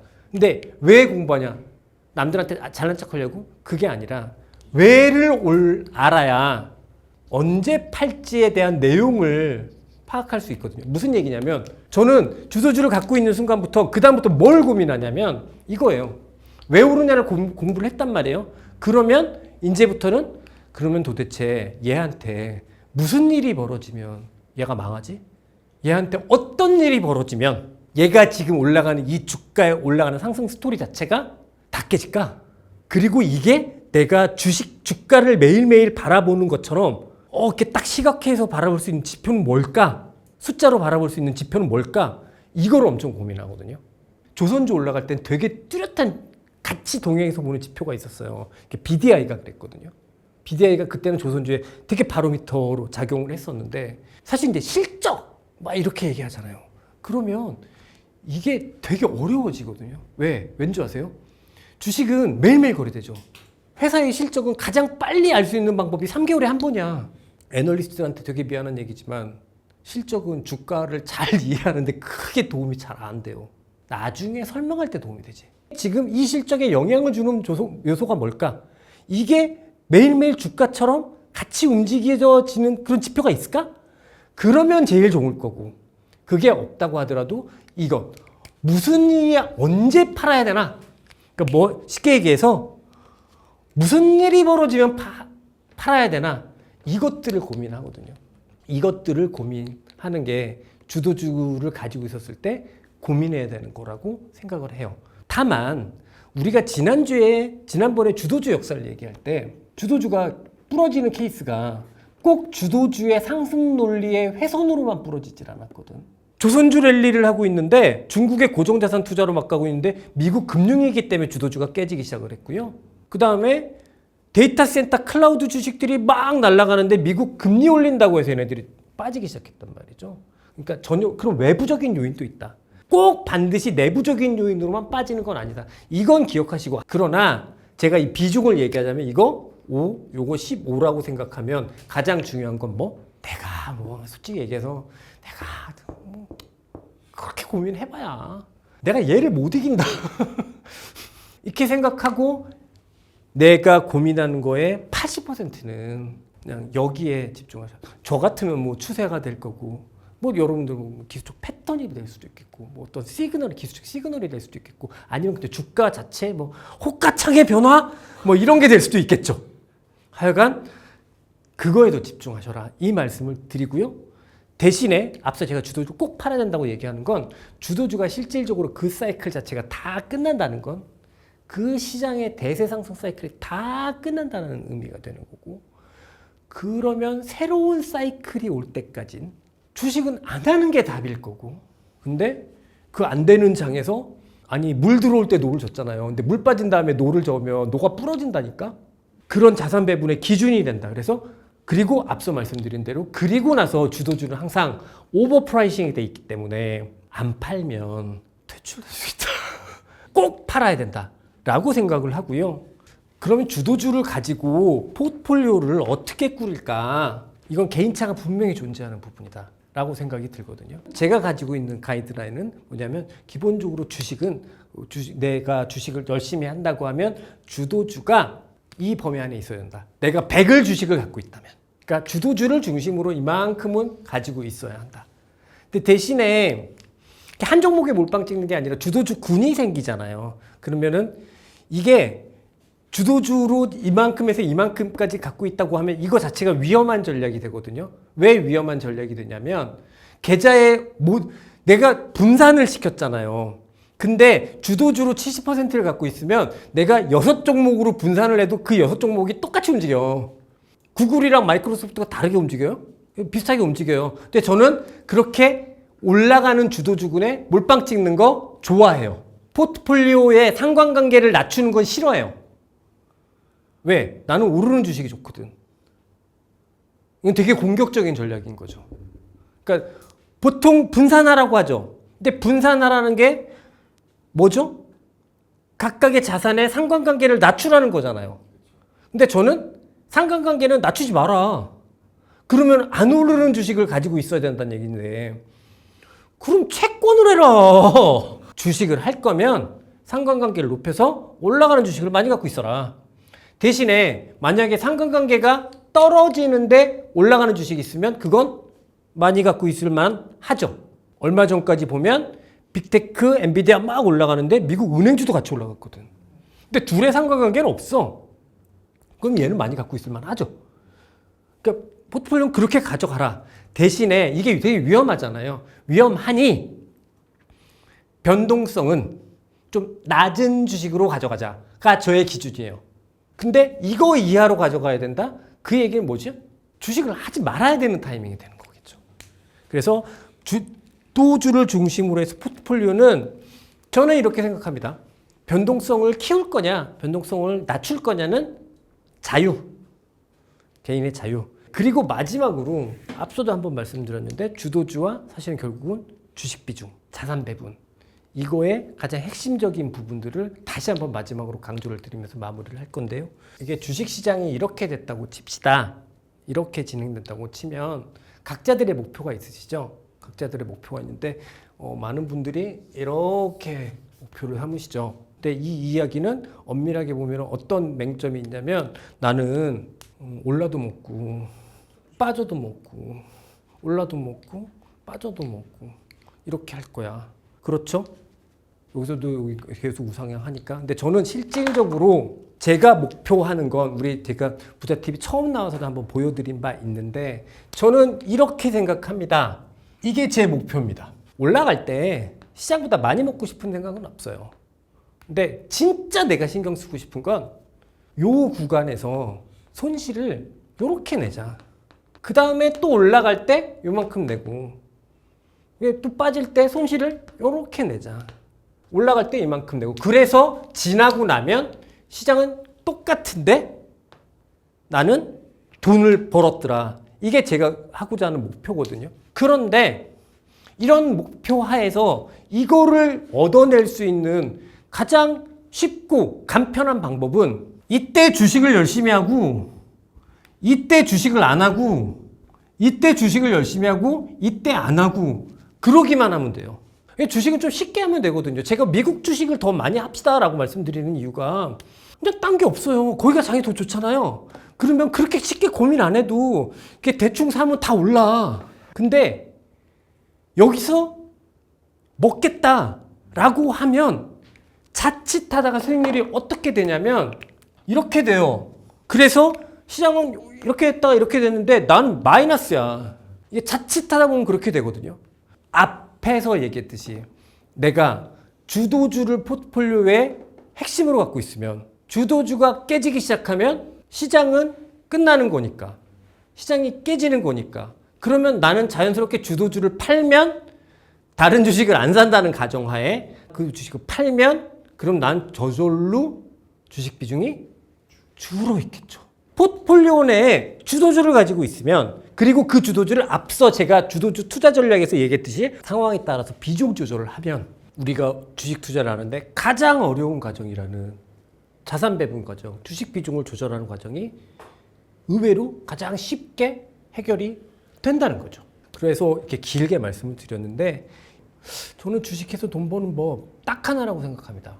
심각하게 깨지지만 않으면 수익은 따라와요. 심각하게 깨져서 문제인 건데 주도주를 오히려 가지고 있게 되면 어떤 상황에서건 주식시장에서 퇴출될 만큼 앞서 우리가 봤던 여러 가지 이유들로 인해서 퇴출될 만큼 그렇게 극심한 리스크에 놓이지는 않을 거라고 저는 진짜 개인적으로 믿어 의심치 않고 그리고 이렇게 포트폴리오 갖고 있게 되면 하루에도 몇 번씩 어떻게 됐지? 혹은 자리에 앉아서 이렇게 안 해도 된다. 그만큼 효용이 많기 때문에 오늘까지 좀 들으셨으면은 추천은요 한 번 더 들으시고 또 시간 나셨을 때 또 까먹을 것 같을 때 한 번 더 들으시고 그래서 꼭 여러분들이 손실에서 자유로워진 막대한 손실에서 자유로워진 여러분의 주식 투자 계좌가 됐으면 좋겠다. 이 말씀 드리고 싶습니다.